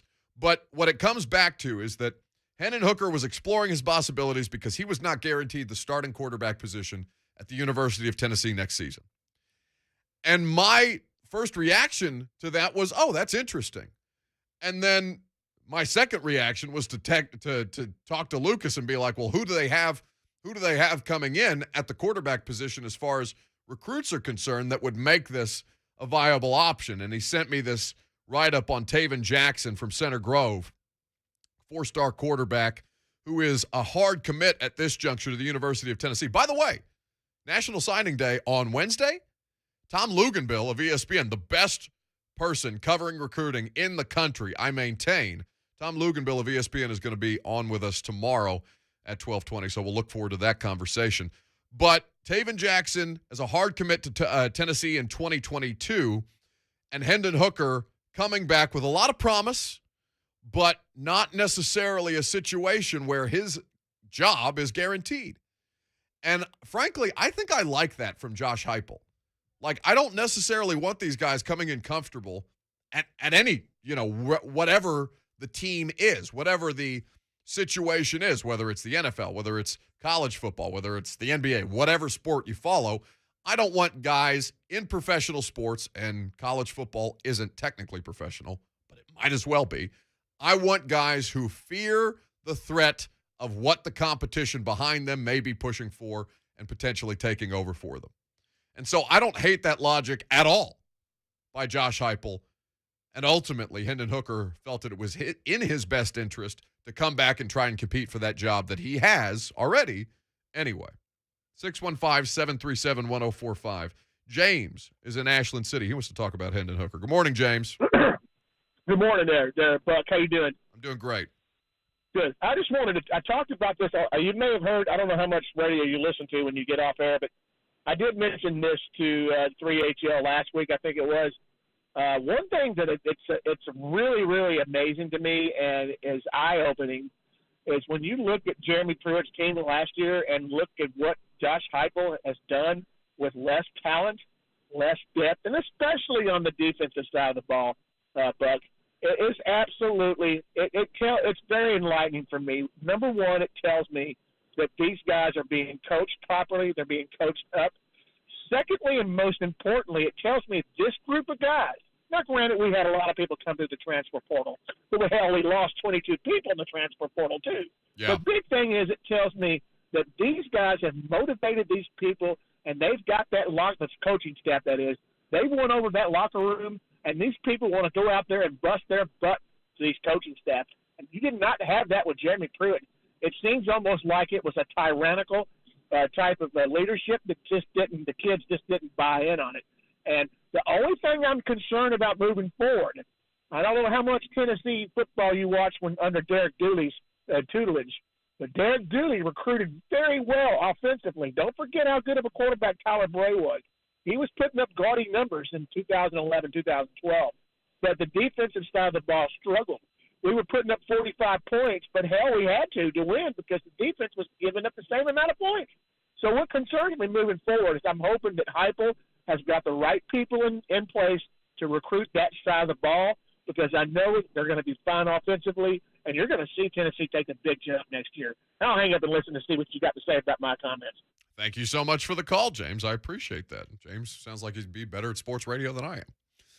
I think, here's what I'll say, because I don't cover, we cover Tennessee here, and we talk about it from the context of sports talk radio. Now, I'm a reporter, but I cover the NFL. And my worldview of Tennessee is I talk to a lot of people, and obviously I talk to a lot of people in the NFL community who make college visits throughout the course of the year. So that's the context that I run my information through. And I would say to you that ultimately, yeah, people did not like Jeremy Pruitt. Jeremy Pruitt did not garner love. He did not garner respect. He was tyrannical, as the word the caller just used, I think is a pretty tyrannical and just generally unsupportive.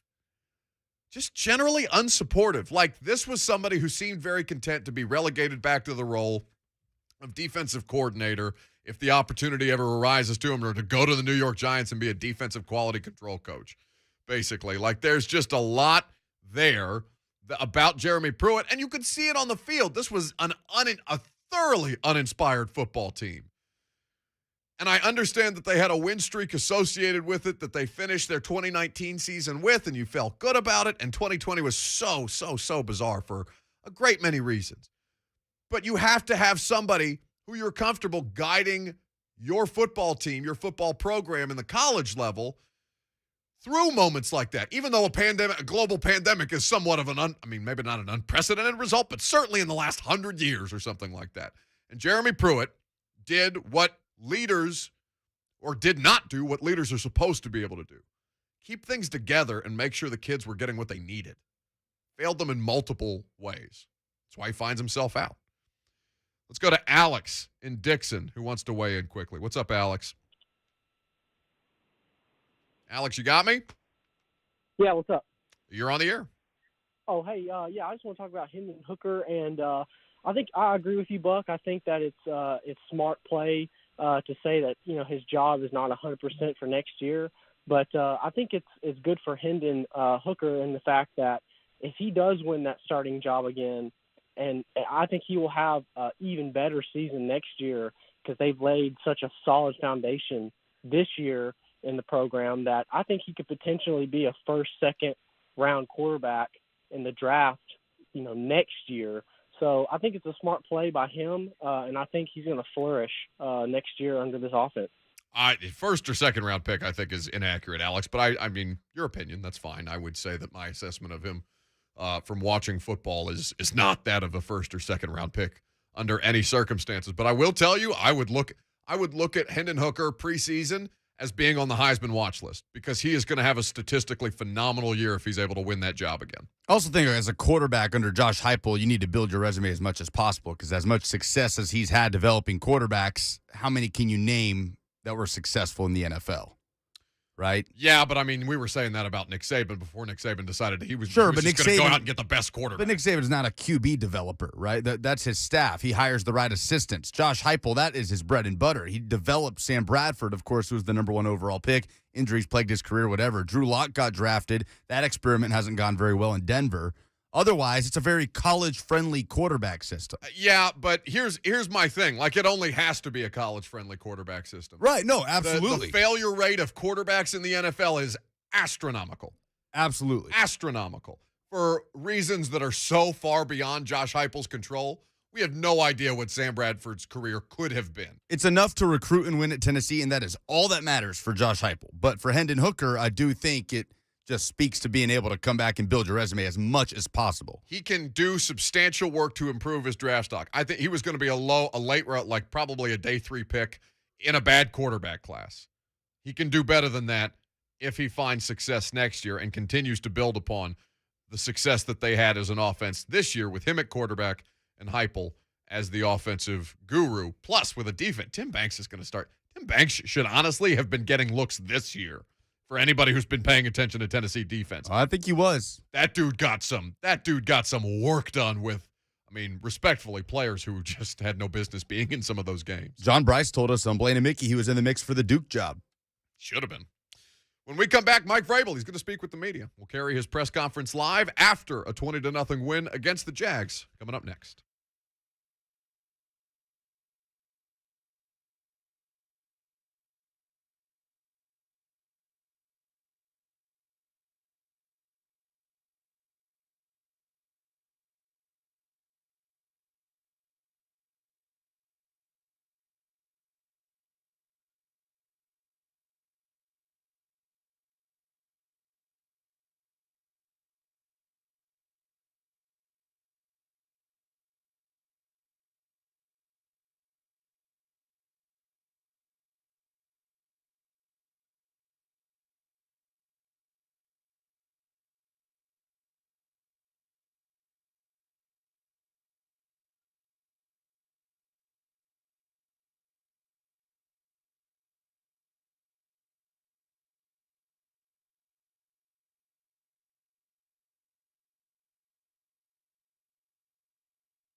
Hour number 3 is off and rolling. Welcome in.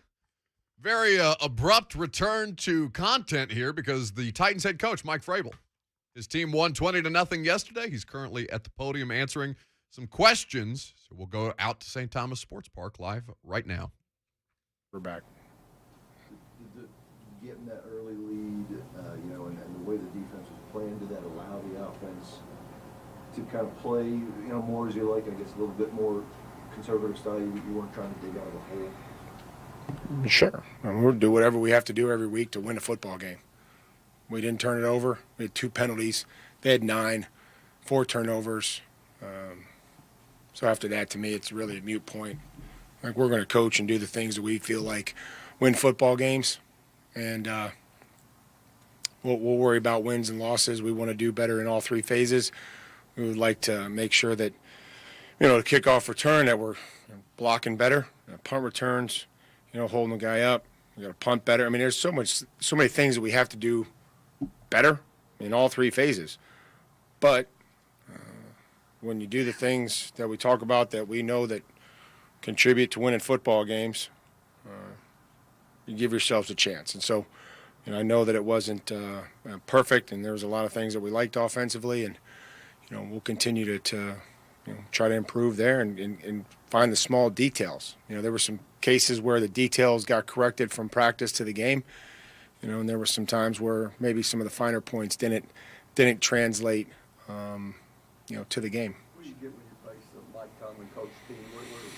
Well, they're physical, very, very, very physical on defense. Usually always very sound. Pittsburgh, obviously, a tough place to play.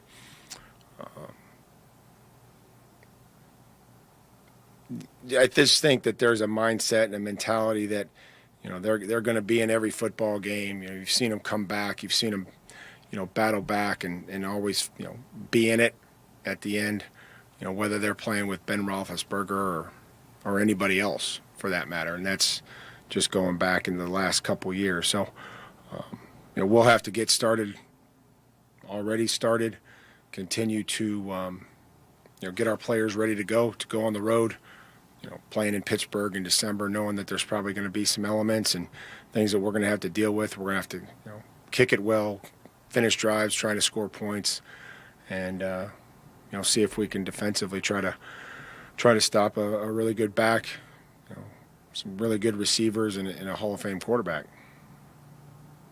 From a protection standpoint, Tannehill, he got blessed a couple times yesterday. What can you guys do better to avoid him, taking those kind of risks? What do you think we could do better?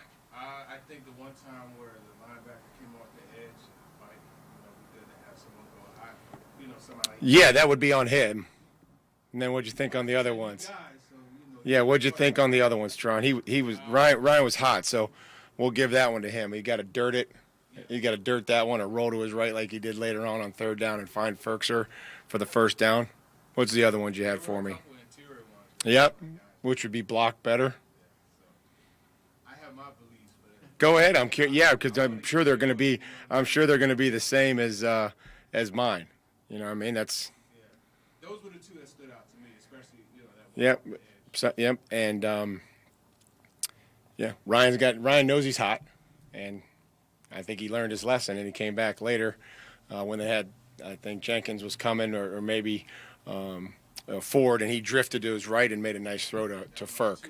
Yeah, and so it would have been nice for him to do that on the first one when Wilson was coming. You were with the O-line a lot yesterday. I don't always watch you. Yeah, you do. That's a lie. When the fact that you had to preface that and say I don't always watch you means you watch me. Are you with them that often, or yesterday? Yeah, I'm the head coach of the team, Paul. I try to Well, go. Maybe you're with the cornerbacks sometimes because they're having issues. So, was yesterday a day where you felt compelled to talk to them extra, or was that standard fare? I talked to every group the entire game. You talked to the offensive line. What's the next? Who is the next question? John, you want to cover the Cunningham stuff? Are we allowed? What do you think you'll get from his skill set, and what role do you see him playing? Not sure of the role. But Zach is a player that has really good length, very instinctive. You know, he's a very instinctive player. He triggers. He's had a lot of tackles. He's been a very productive player in this league. So where all that fits as far as a role, I wouldn't be able to tell you right now. Obviously, he's played on the punt team. You know, he's done a great job as a tackle on the punt team, running down there in coverage, as well as when he started at inside linebacker. So that's something that I know that, you know, Auk's excited about. And then we'll see where kind of everything else fits in. And what was the follow-up? The follow-up was just his timetable. Is he able to go now? Is he in the building? Is he? We anticipate that he'll be ready to go and ready to practice on Wednesday. When you guys claimed him, were you aware of how long it would take him to get in? And is that a factor of the new COVID rule? Like, how much more difficult is it to bring in a guy like him in December than it was before? No, we were just excited about adding the player, and you know, excited that he'll be able to be with us and get going on Wednesday, and hope and be ready to practice. As you plan for games, and you said a few times we'll do whatever it takes to win schematically. How do you balance, you know, well, this team might take this sort of approach to win versus still keeping your identity and not reinventing the wheel? I think that goes. What I meant was during the game, how the course of the game is going, and then we'll add some things, and really, our job and my job and the coach's job is to determine by Friday, you know, and maybe Saturday, what we feel like the players have confidence in, and that when you call something, they can go out and execute, and they have some answers for hot prep. You know, I mean, if the quarterback's hot, that we have answers for.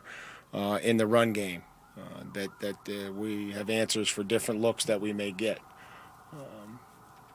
And then sometimes you end up throwing some of those plays out that, you know, you thought were good plays on Tuesday at 9 o'clock at night, and you're like, oh yeah, let's put this one. And then you look and you've got this massive sheet, and you have to start, you know, paring stuff down.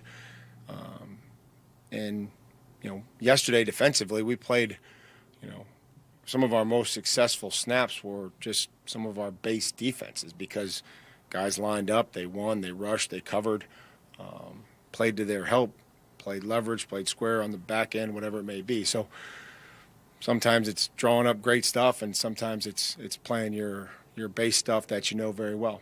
And a move like Zach, you also thinking long-term with guys under contract? I'm thinking about, you know, this week. Start for me personally, just thought, you know, where is he at, and how can he help our football team, and figure out, you know, different ways to make sure that he knows what he's doing and where we're going to put him and what we're asking him to do. That's really my focus right now. Organizationally, though, long term. I can only speak for myself, so that's where we're focused on right now. You raised about screen Buster Mm-hmm. yesterday. What did you do from the get-go that maybe has impressed you so much? The get-go yesterday, or just since he's been here? You know, I've mentioned this, you know, about other guys, but staying late, meeting with our secondary coaches, meeting with Midge, working on, you know, came in right, you know, it's like, hey, yeah, I've played gunner. I mean, it's been a while, but I'll help on special teams wherever I can if I need to help on gunner or whatever I need to do. You know, learned a lot of terminology inside. You know, played outside for us yesterday. You know, those types of things, practices, and you know, is competitive and communicates. So those are some, you know, a lot of positive things. When you say he's come in as well as anybody, you've had a lot of guys come Yeah, that's, I guess, what I meant. You know, so I can just go back to like Dontrell. I remember Dontrell was here late meeting with Midge, and you know, took that to heart. I think he started out initially on the practice squad, but was like, hey, if I get called up, and I don't know if he got called up that particular week, but I can remember feeling like if he was, he would have been ready to go. And then he kept practicing well. And, you know, Jordan Wilkins is no different than that. You know, thought that, you know, he's done a nice job. Kevin Hogan, you know, I mean, those guys worked out before the game, and along with other guys, you know, Golden and everybody else that we've added, and had a great workout, and it seems like those guys are understanding what we're asking them to do. with the disciplinary issues that Zach had in Houston, is that a conversation you feel like you need to have with him, or is the past, and you just kind of work with what you have? I mean, all I can go by is what he does here.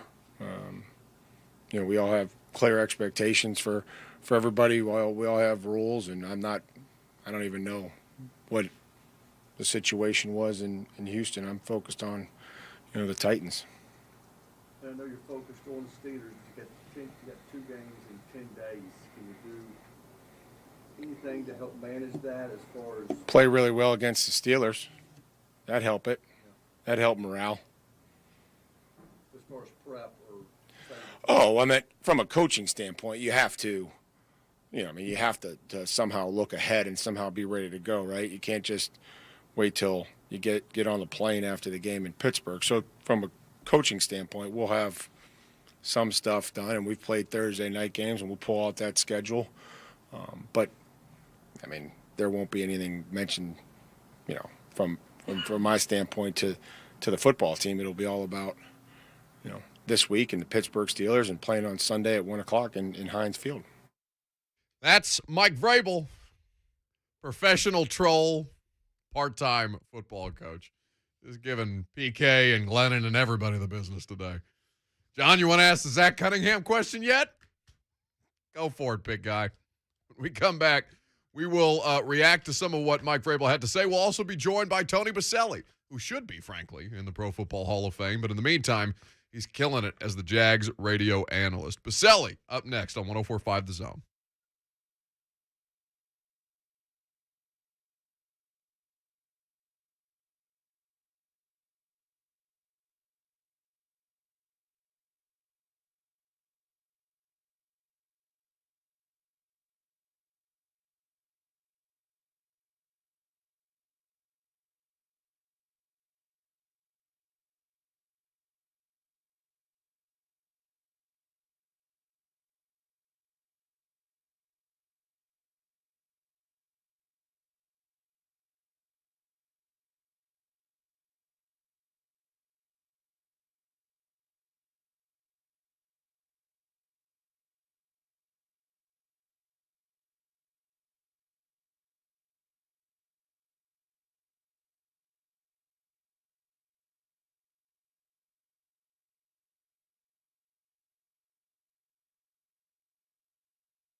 Welcome back to 104.5 The Zone. Buck Reising here with you until 1 o'clock.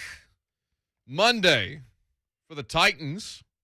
Feels pretty good after the last couple of Mondays that they've played games and lost, this time coming out on the winning side of things against the Jacksonville Jags. 20-0 the final margin of victory at Nissan Stadium yesterday. We're fortunate enough to have Jags radio analyst, and of course you can hear him all the time on this station on Westwood One. He does Thursday Night Football as well on the radio side of things. It's Tony Boselli, who's kind enough to give us some time. What's going on, Tony?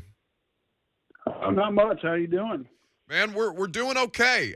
The I don't know what to make of the Jags experience right now, Tony. Obviously, I'm not anywhere as close to it as you are on a regular basis, but I mean, how would you kind of summarize where this team is at this juncture?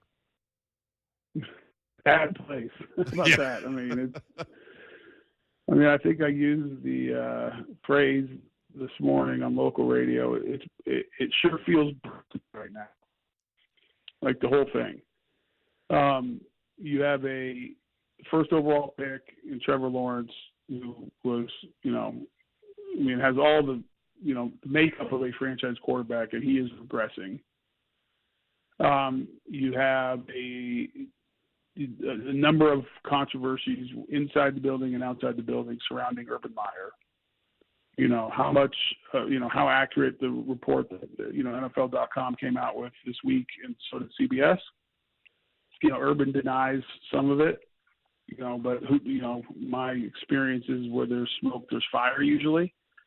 He had the early issue in the bar in Columbus when he didn't go home with the team. And then on top of all that, you're 2-11. And offensively, since the bye week, you're averaging under 10 points a game, right about 9. And so there's not much going well right now. And I think it's a team and an organization that was thinking that hiring Urban Meyer, getting Trevor Lawrence, that you start putting this on the path of, getting it going in the right direction. And right now it's not. Yeah, it's so frustrating. As just a football fan, like obviously I cover the Titans as a reporter, but as a football fan, I want to see Trevor Lawrence succeed. Now, I'm sure many people in our audience here in Nashville would probably feel the opposite of that, given that the Titans and the Jags are great divisional rivals. But there is so much there, so much promise, and so many different ways that we've seen throughout, the history of the NFL that so many more quarterbacks get ruined than legitimately developed. And I fear for Trevor Lawrence's long-term sustainability at this point if they don't find a better way to get him immediate help. If there is one thing, Tony, that you can pinpoint, and I know there's a variety of different issues, it's never one thing on a football team that's an immediate fix, but if there's one thing that absolutely has to get right first and foremost for that offense to better support him, what is it from your standpoint? Well, I think first and foremost, decide what you're going to be. Get some identity and build around that. And I said it yesterday during the broadcast. You watch the Tennessee Titans under Mike Vrabel, you know exactly what they're going to be. They're going to run the ball, they're going to play action pass, and they're going to play physical defense. That's who they are, and that's what they're going to do. And Derrick Henry gets out, what do? They keep on running the ball. As effective as with Derrick Henry? Obviously not. He's the best running back in football. But they're going to, play action pass. They're going to move the pocket. That's their style, and that's who they are. And I think if you ask people, like, okay, what is Jacksonville? Like, what do they want to do? And it started at the beginning of the season where your best player on offense is James Robinson. You don't have a dynamic receiving core. You don't have a dynamic tight end. And you have an okay offensive line. Well, you come out and start the season and you have them throw it 51 times. And you've never really established the identity of what you want to be and how you're going to play football.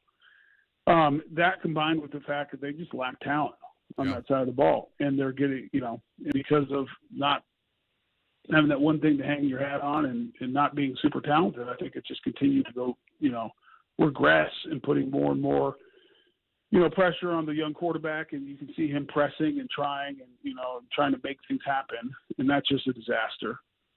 waiting to happen when you do that. So, and that's why, to your point, it's not one thing. It's never one thing. But that's why it feels like it's broken right now. I mean, you watched that game yesterday, and even if you're a Titan fan and you want to win, that's not good football. No. I mean, that yesterday wasn't good football, what the Jaguars put out on the field. And you could argue, well, the Titans played great, and that's fine. I mean, they didn't play great. They had barely 300 yards offense themselves. And so I think if you're in Jacksonville right now and, in this Urban Meyer era, it'll be interesting to see, you got almost just like, let's just get through the season. And then you have to regroup and you have to see what does Shad Khan do? I don't think he fires Urban Meyer. I know there's a lot of reports and people wanting him fired. I don't think that happens. But I do think you could see significant turnover in the building of what they do and how they do it. Tony Boselli of the Jags Radio Network of Westwood One Analysis is here with us on 104.5 The Zone. Of course, Jags great. At Tony Boselli is where you can follow him on social media. Of course, his next Thursday Night Football call, I believe, is here in Nashville, correct, Tony, for Titans 49ers? 23rd. I'll be back up there the 23rd. Not working this week. I think it's a West Coast Thursday night game, and I'm not flying from Florida. So, so my next assignment's get back up there in Nashville, which will be fun. I love that. You guys have a great city up there, and it's always fun to come up there. And I think I'm a big fan of Mike Vrabel. I played against him when he was with the Steelers early in his career and the end of my career before I got hurt. And I've been a big fan of Mike Vrabel. I like how he does it. I like his demeanor. I think he's one of the best head coaches in football. And I think he maximizes the talent on that team. Yeah, because to your point, Tony, that they did not offensively, they did not play great football yesterday. In fact, outside of that opening drive, they really sputtered along throughout the course of that, where they're getting 4 turnovers and they're creating only 3 points off of it, and they're letting Ryan Tannehill get hit on a regular basis, and they're finally getting some talent back at the skill positions with all the injuries that they've been dealing with. But where I did think that they were great was on defense. I thought that the defense had played as complete a game as we've seen from them throughout the course of this season, and I wonder, as a former offensive lineman yourself, what you kind of look at Jeffrey Simmons. What's kind of your perspective on him at this point? And maybe not just him, but that entire front that's effectively pressuring quarterbacks right now. Yeah, I think Jeffrey Simmons is one of the better 3 techniques in all football. And I think you're seeing him. He's gotten better every year, and he's playing dominant football right now. He's a guy who can take over a game. I think Harold Landry is a really good pass rusher and is having a good year. They have a solid secondary. I mean, after last year when they were just atrocious on defense, I think they did a great job this year of kind of getting organized, adding a couple bodies here or there, but really just playing better sound football. And they're, and they played really well yesterday. I think part of that is because the Jaguars are really bad on offense. But even I go back to that New England game, watching that on tape. If you look at it for 3, they played good football. Yeah. Help offense and all the rivers just killed them and put them in bad positions. And then now, back half of that fourth quarter, I think, it was over and New England started running the ball against them a little bit late. But if that's a normal game where the offense doesn't turn it over, I think 4 times for the Titans, they played good football on defense. So, they have a good unit, and I think you look up front, it starts with Jeffrey Simmons, and I think Harold Landry is a really good pass rusher. Tony Boselli is our guest here on 104.5 The Zone, breaking down yesterday's results between the Titans and the Jags. Tony, when they have struggled to protect Ryan Tannehill here all year long, and I feel like there is and social media makes this particularly untenable with the way that we are so quick to overreact about things in the football world that we don't necessarily understand. When you see the kind of pressure that they're allowing on Ryan Tannehill at this point, how much of it is on the offensive line from your standpoint when you watched them yesterday? I know the Jags defense has been playing solid football over the course of the last month, and they do, of course, have some talent, but I think that there is a lot of blame being put unfairly on an offensive line that is easy to pinpoint because sack, you look at the offensive lineman in front of him first and not necessarily is the receiver creating the separation. Is it a 5-step drop? Is it a 7-step drop? How long are they supposed to be protecting for? How much more complicated can that get when you're trying to analyze pressure? Yeah. Yeah, I think the offensive line got overwhelmed a little bit. Brewer got overwhelmed a couple times when he came in for Saffold yesterday in the pass game. He's probably a better run blocker than pass blocker at this point. And I think, Quisenberry struggled a little bit with DeJuan Smoot, who's had a good year for the Jaguars, good power football player.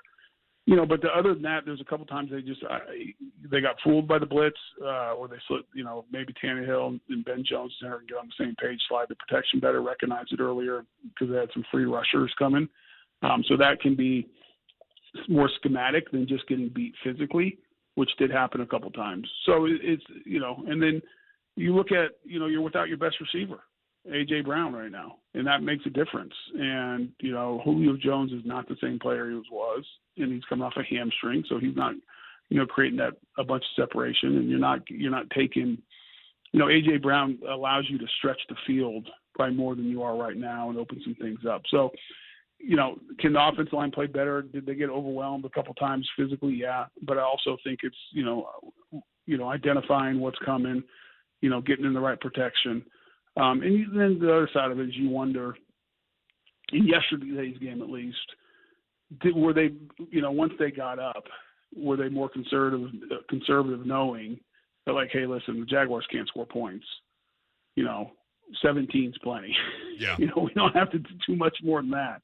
Let's not get stupid and do something silly here and help them get back in the game. Yeah, and for the first time in quite some time, they did not turn the ball over, whether it was any of the ball carriers, as all 4 of them fumbled in New England, or Ryan Tannehill, who's been prone to interceptions throughout the course of this season. When you look at the context of the AFC, Tony, right now, I looked at the line when it opened up, Titans favored by 10 over the Jags, and even as much as the Jags have struggled, I don't know if any one NFL team is 10 points better than another NFL team at this juncture, with the way that injuries have changed all the rosters and different parts and pieces are trying to make this thing work. What is there any one team in the AFC that stands out to you right now that is definitively better than the rest of them? Well, I think the way the Chiefs are starting to play offensively now, and they're playing good defense at the same time, they probably scare you as much as anybody, just what they can do. And then I think after that, it's the Patriots. They're playing really good complementary football. I love what Bill Belichick's done. Defensively, they're always going to be good, especially as the season goes on, because they're just so well coached and they do so many things just the right way. They're sound. And then you look at offensively what the Patriots are doing. They're saying, hey, we're going to protect the quarterback. We're going to run the ball. We're going to be physical, play good defense. We'll play action pass. We'll take our opportunities when they're there. And so I think really probably the 2 teams that stand out to me are the Patriots and the Chiefs right now. The Titans, if they can get healthy, I think can play with either of those teams, just because, again, I go back to Mike Vrabel. I just like the style they play. They're physical. They're mentally tough. They're always in it. And so I think, they got to get healthy, though, and they need to get A.J. Brown back. And, if Derrick Henry can come back and that foot is okay and he's fresh, well, they're going to be a dangerous team down the stretch. Tony Boselli, kind enough to give us some of his time here on 104.5 The Zone. Of course, you can hear him on the Jags radio network and on Westwood One. He'll be on the call for the Titans and the 49ers the day before Christmas Eve coming up later this season. Tony, thanks for the time. I appreciate you hanging out with us this morning. I know you're busy. Thanks for having me. Tony Boselli here with us on 104.5 The Zone. Okay. There's a lot of different stuff that I think, and Urban, it's funny because everybody's quote tweeting right now Urban Meyer's post-game press conference, but the biggest thing from Tony, who does not couch things, even though he is a team employee. He works for the team radio network. A lot of times there can be people in those positions that tend to focus on, what's the best way for me to put this, that tend to make things seem better than they actually are. But from the context of a team that is broken, in Tony's words, and the idea that Shad Khan is probably not going to move on from Urban Meyer after this season, that is blunt and honest analysis from somebody who has seen a lot of different regime changes in that organization since he was he's one of the best players, if not the. I mean, is it Tony Boselli? You could make the argument for him being the best player that the Jags have ever had in that franchise, and he is honest enough about it in his assessment to say, yeah, there's a lot of stuff that they have broken here that they are not necessarily trending towards fixing. And if you're somebody who roots against the Jags, or if in our listening audience roots for the Titans in that division, there doesn't seem like there's much hope. Tony sounds like Tony on that in that interview sounds like he's watched 14 weeks of Jacksonville football. Well, Khan has been historically patient with coaches, right? I mean, the Doug Marrone thing lasted way too long. Even Jack Del Rio. But where is so patience is the word that you use, and I understand why you use it. But what is the difference in that context between patience and incompetence? Patience and negligence? Because what they are doing, what they have done, that's the thing. Like, I didn't talk to Tony Khan, who's Shad Khan's son. He works in the Jags. He works with the Jags personnel department. But also, Tony Khan is directly overseeing AEW, which is one of the hottest things in American sports right now, whether you believe that professional wrestling should be considered a sport or not. If you're a wrestling fan, you understand, though, that AEW has made up legitimate ground on the WWE. Like, they're competing in the television marketplace. I'm not somebody who traffics in professional wrestling. I've never paid attention to it in my life, but I know enough about the business of sports and what AEW represents as a threat to WWE that I'm looking at that and saying, why are you so good in this area and so bad in the other places where you exist in professional sports? What English it's not a Premier League team that the Khans are financially involved in. I don't know if it's a lower league, and forgive me, I'm going to expose my lack of knowledge. Fulham in the championship, which is a step below the Premier League. Now, does that mean that they've been that's a team that's been relegated? Been relegated, yes. Fulham has historically spent time in the Premier League. Okay, so they're bad. So they're bad in English soccer, and they're bad in American football in the NFL. Why are you so successful in this one area, and why do you continually, perpetually, at least in the world of the NFL, botch this every time? I mean, Doug Marrone had 3 full losing seasons after that AFC Championship run before he was eventually fired, and there were certainly signs of a rotten culture well before the 1-15 that eventually got him fired. I mean, it goes back through so many different layers and so many different coaches. It's not Dan Quinn. Dan Quinn was the Falcons. Who's the other former Seahawks coordinator that was the head coach of the Jags for a while? I'm blanking on his name. He's another. I think he's not a coordinator in Dallas. This is going to drive me crazy. Anyway, he came from the Legion of Boom Seattle defense.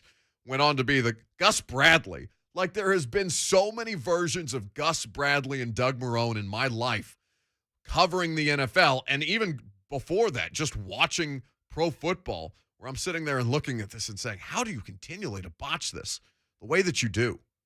I don't understand. Got to be tough. I do not envy Tony Boselli and his crew. Like I said, Tony sounds like he's watched 14 weeks of Jacksonville football. By the way, Blaine Bishop would say Fred Taylor, best Jacksonville Jaguar of all time. Okay. Blaine's more equipped to make that argument than I am. He played against quite a few of them in his time.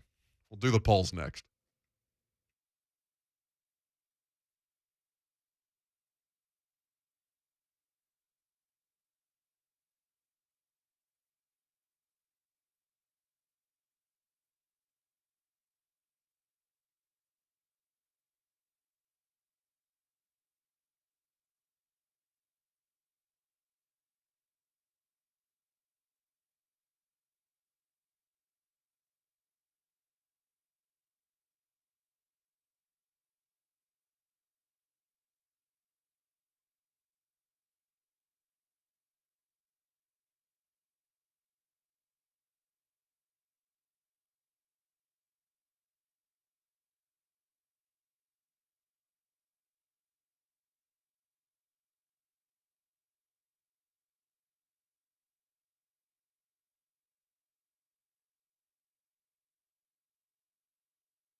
Wrapping things up on this Monday. Welcome back to the show.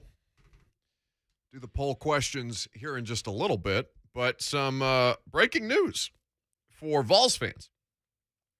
Tom Dienhart of goldandblack.com. It's the Purdue Football Rivals website. Of course, that will be the opponent for Tennessee in the Music City Bowl later this month? December 30th. December 30th. So they have two pretty impressive pro prospects on their roster in George Karlaftis and David Bell. Neither will play in the Music City Bowl. So that is a big break for the Vols going against two very high-caliber college football players. Purdue always has one or two of these guys every year, whether it's Rondale Moore or, of course, Purdue legend Dennis Kelly, who made an appearance on Sunday Night Football last night. I was delighted to see Dennis. Dennis sent me a message on Friday, laughing out loud at the Vrabel clip I put out of him walking off during the Zach Cunningham thing. Everybody seems to enjoy that way more than the local media does. But that is really, really good news for a team that on defense, well, one offensive player, one defensive player for Purdue in Karlaftis and David Bell, respectively. But they're two best players. They're two best players. Most important. Yeah. So, I don't necessarily know that you want a gimme. I think maybe you want to see how you stack up against competition. But if you're just talking about a Music City Bowl, go out there, get the dub. I don't care who's playing. Just win. Well, it's a fairly deep wide receiving core, but it certainly helps to not have to face a Biletnikoff Award finalist. Sure enough. Bowls. Down goes Frazier. Down goes Frazier. The polls have closed and the votes have been tallied. It's the segment where bias takes over and nuance goes to die. Now, here's your favorite Buck Reising Show correspondent, Lucas. Pan, make that poll Zika. Where did you see the Titans improve the most on Sunday? Lindsay says turnovers. Didn't give any away, took plenty. Just got to score better when you take away. Lindsay has the correct answer. Lindsay should be doing this job instead of me. Turnover differential is how you win football games. Mike Vrabel will tell you anyway, anyhow, no matter what the game looks like, no matter how many yards of offense you have or how many yards of defense you allow, if you win the turnover battle, chances are you won that game. Taylor says they got better on the injured reserve list, which is true. Mahogany says didn't give up many big plays, if any. I hope Mahogany is his real name. I would Me too. love to meet a person named Mahogany. It is Mahogany and in parentheses IR with the Titans sword emoji.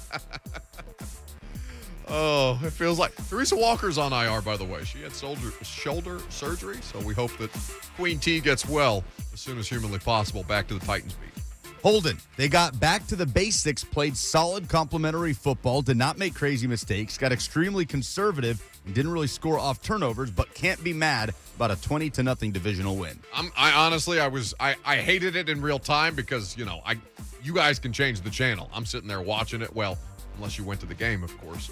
The press box, we watch, snap to snap, every snap, all the way through, good or bad. And when I realized what they were doing and how conservative they were being, I said, all right, just run the football. Let this Jags football experience end for me this season, so I do not have to watch these individuals anymore. 10A Key Tigers on Twitter says Rashaan Evans. Dude has been a mystery all year, and he finally showed up. He did have a really nice performance on Sunday. Probably the best Rashaan Evans game I've seen since that upset of the Chiefs in 2019, where he scooped and scored that fumble recovery that David Long forced.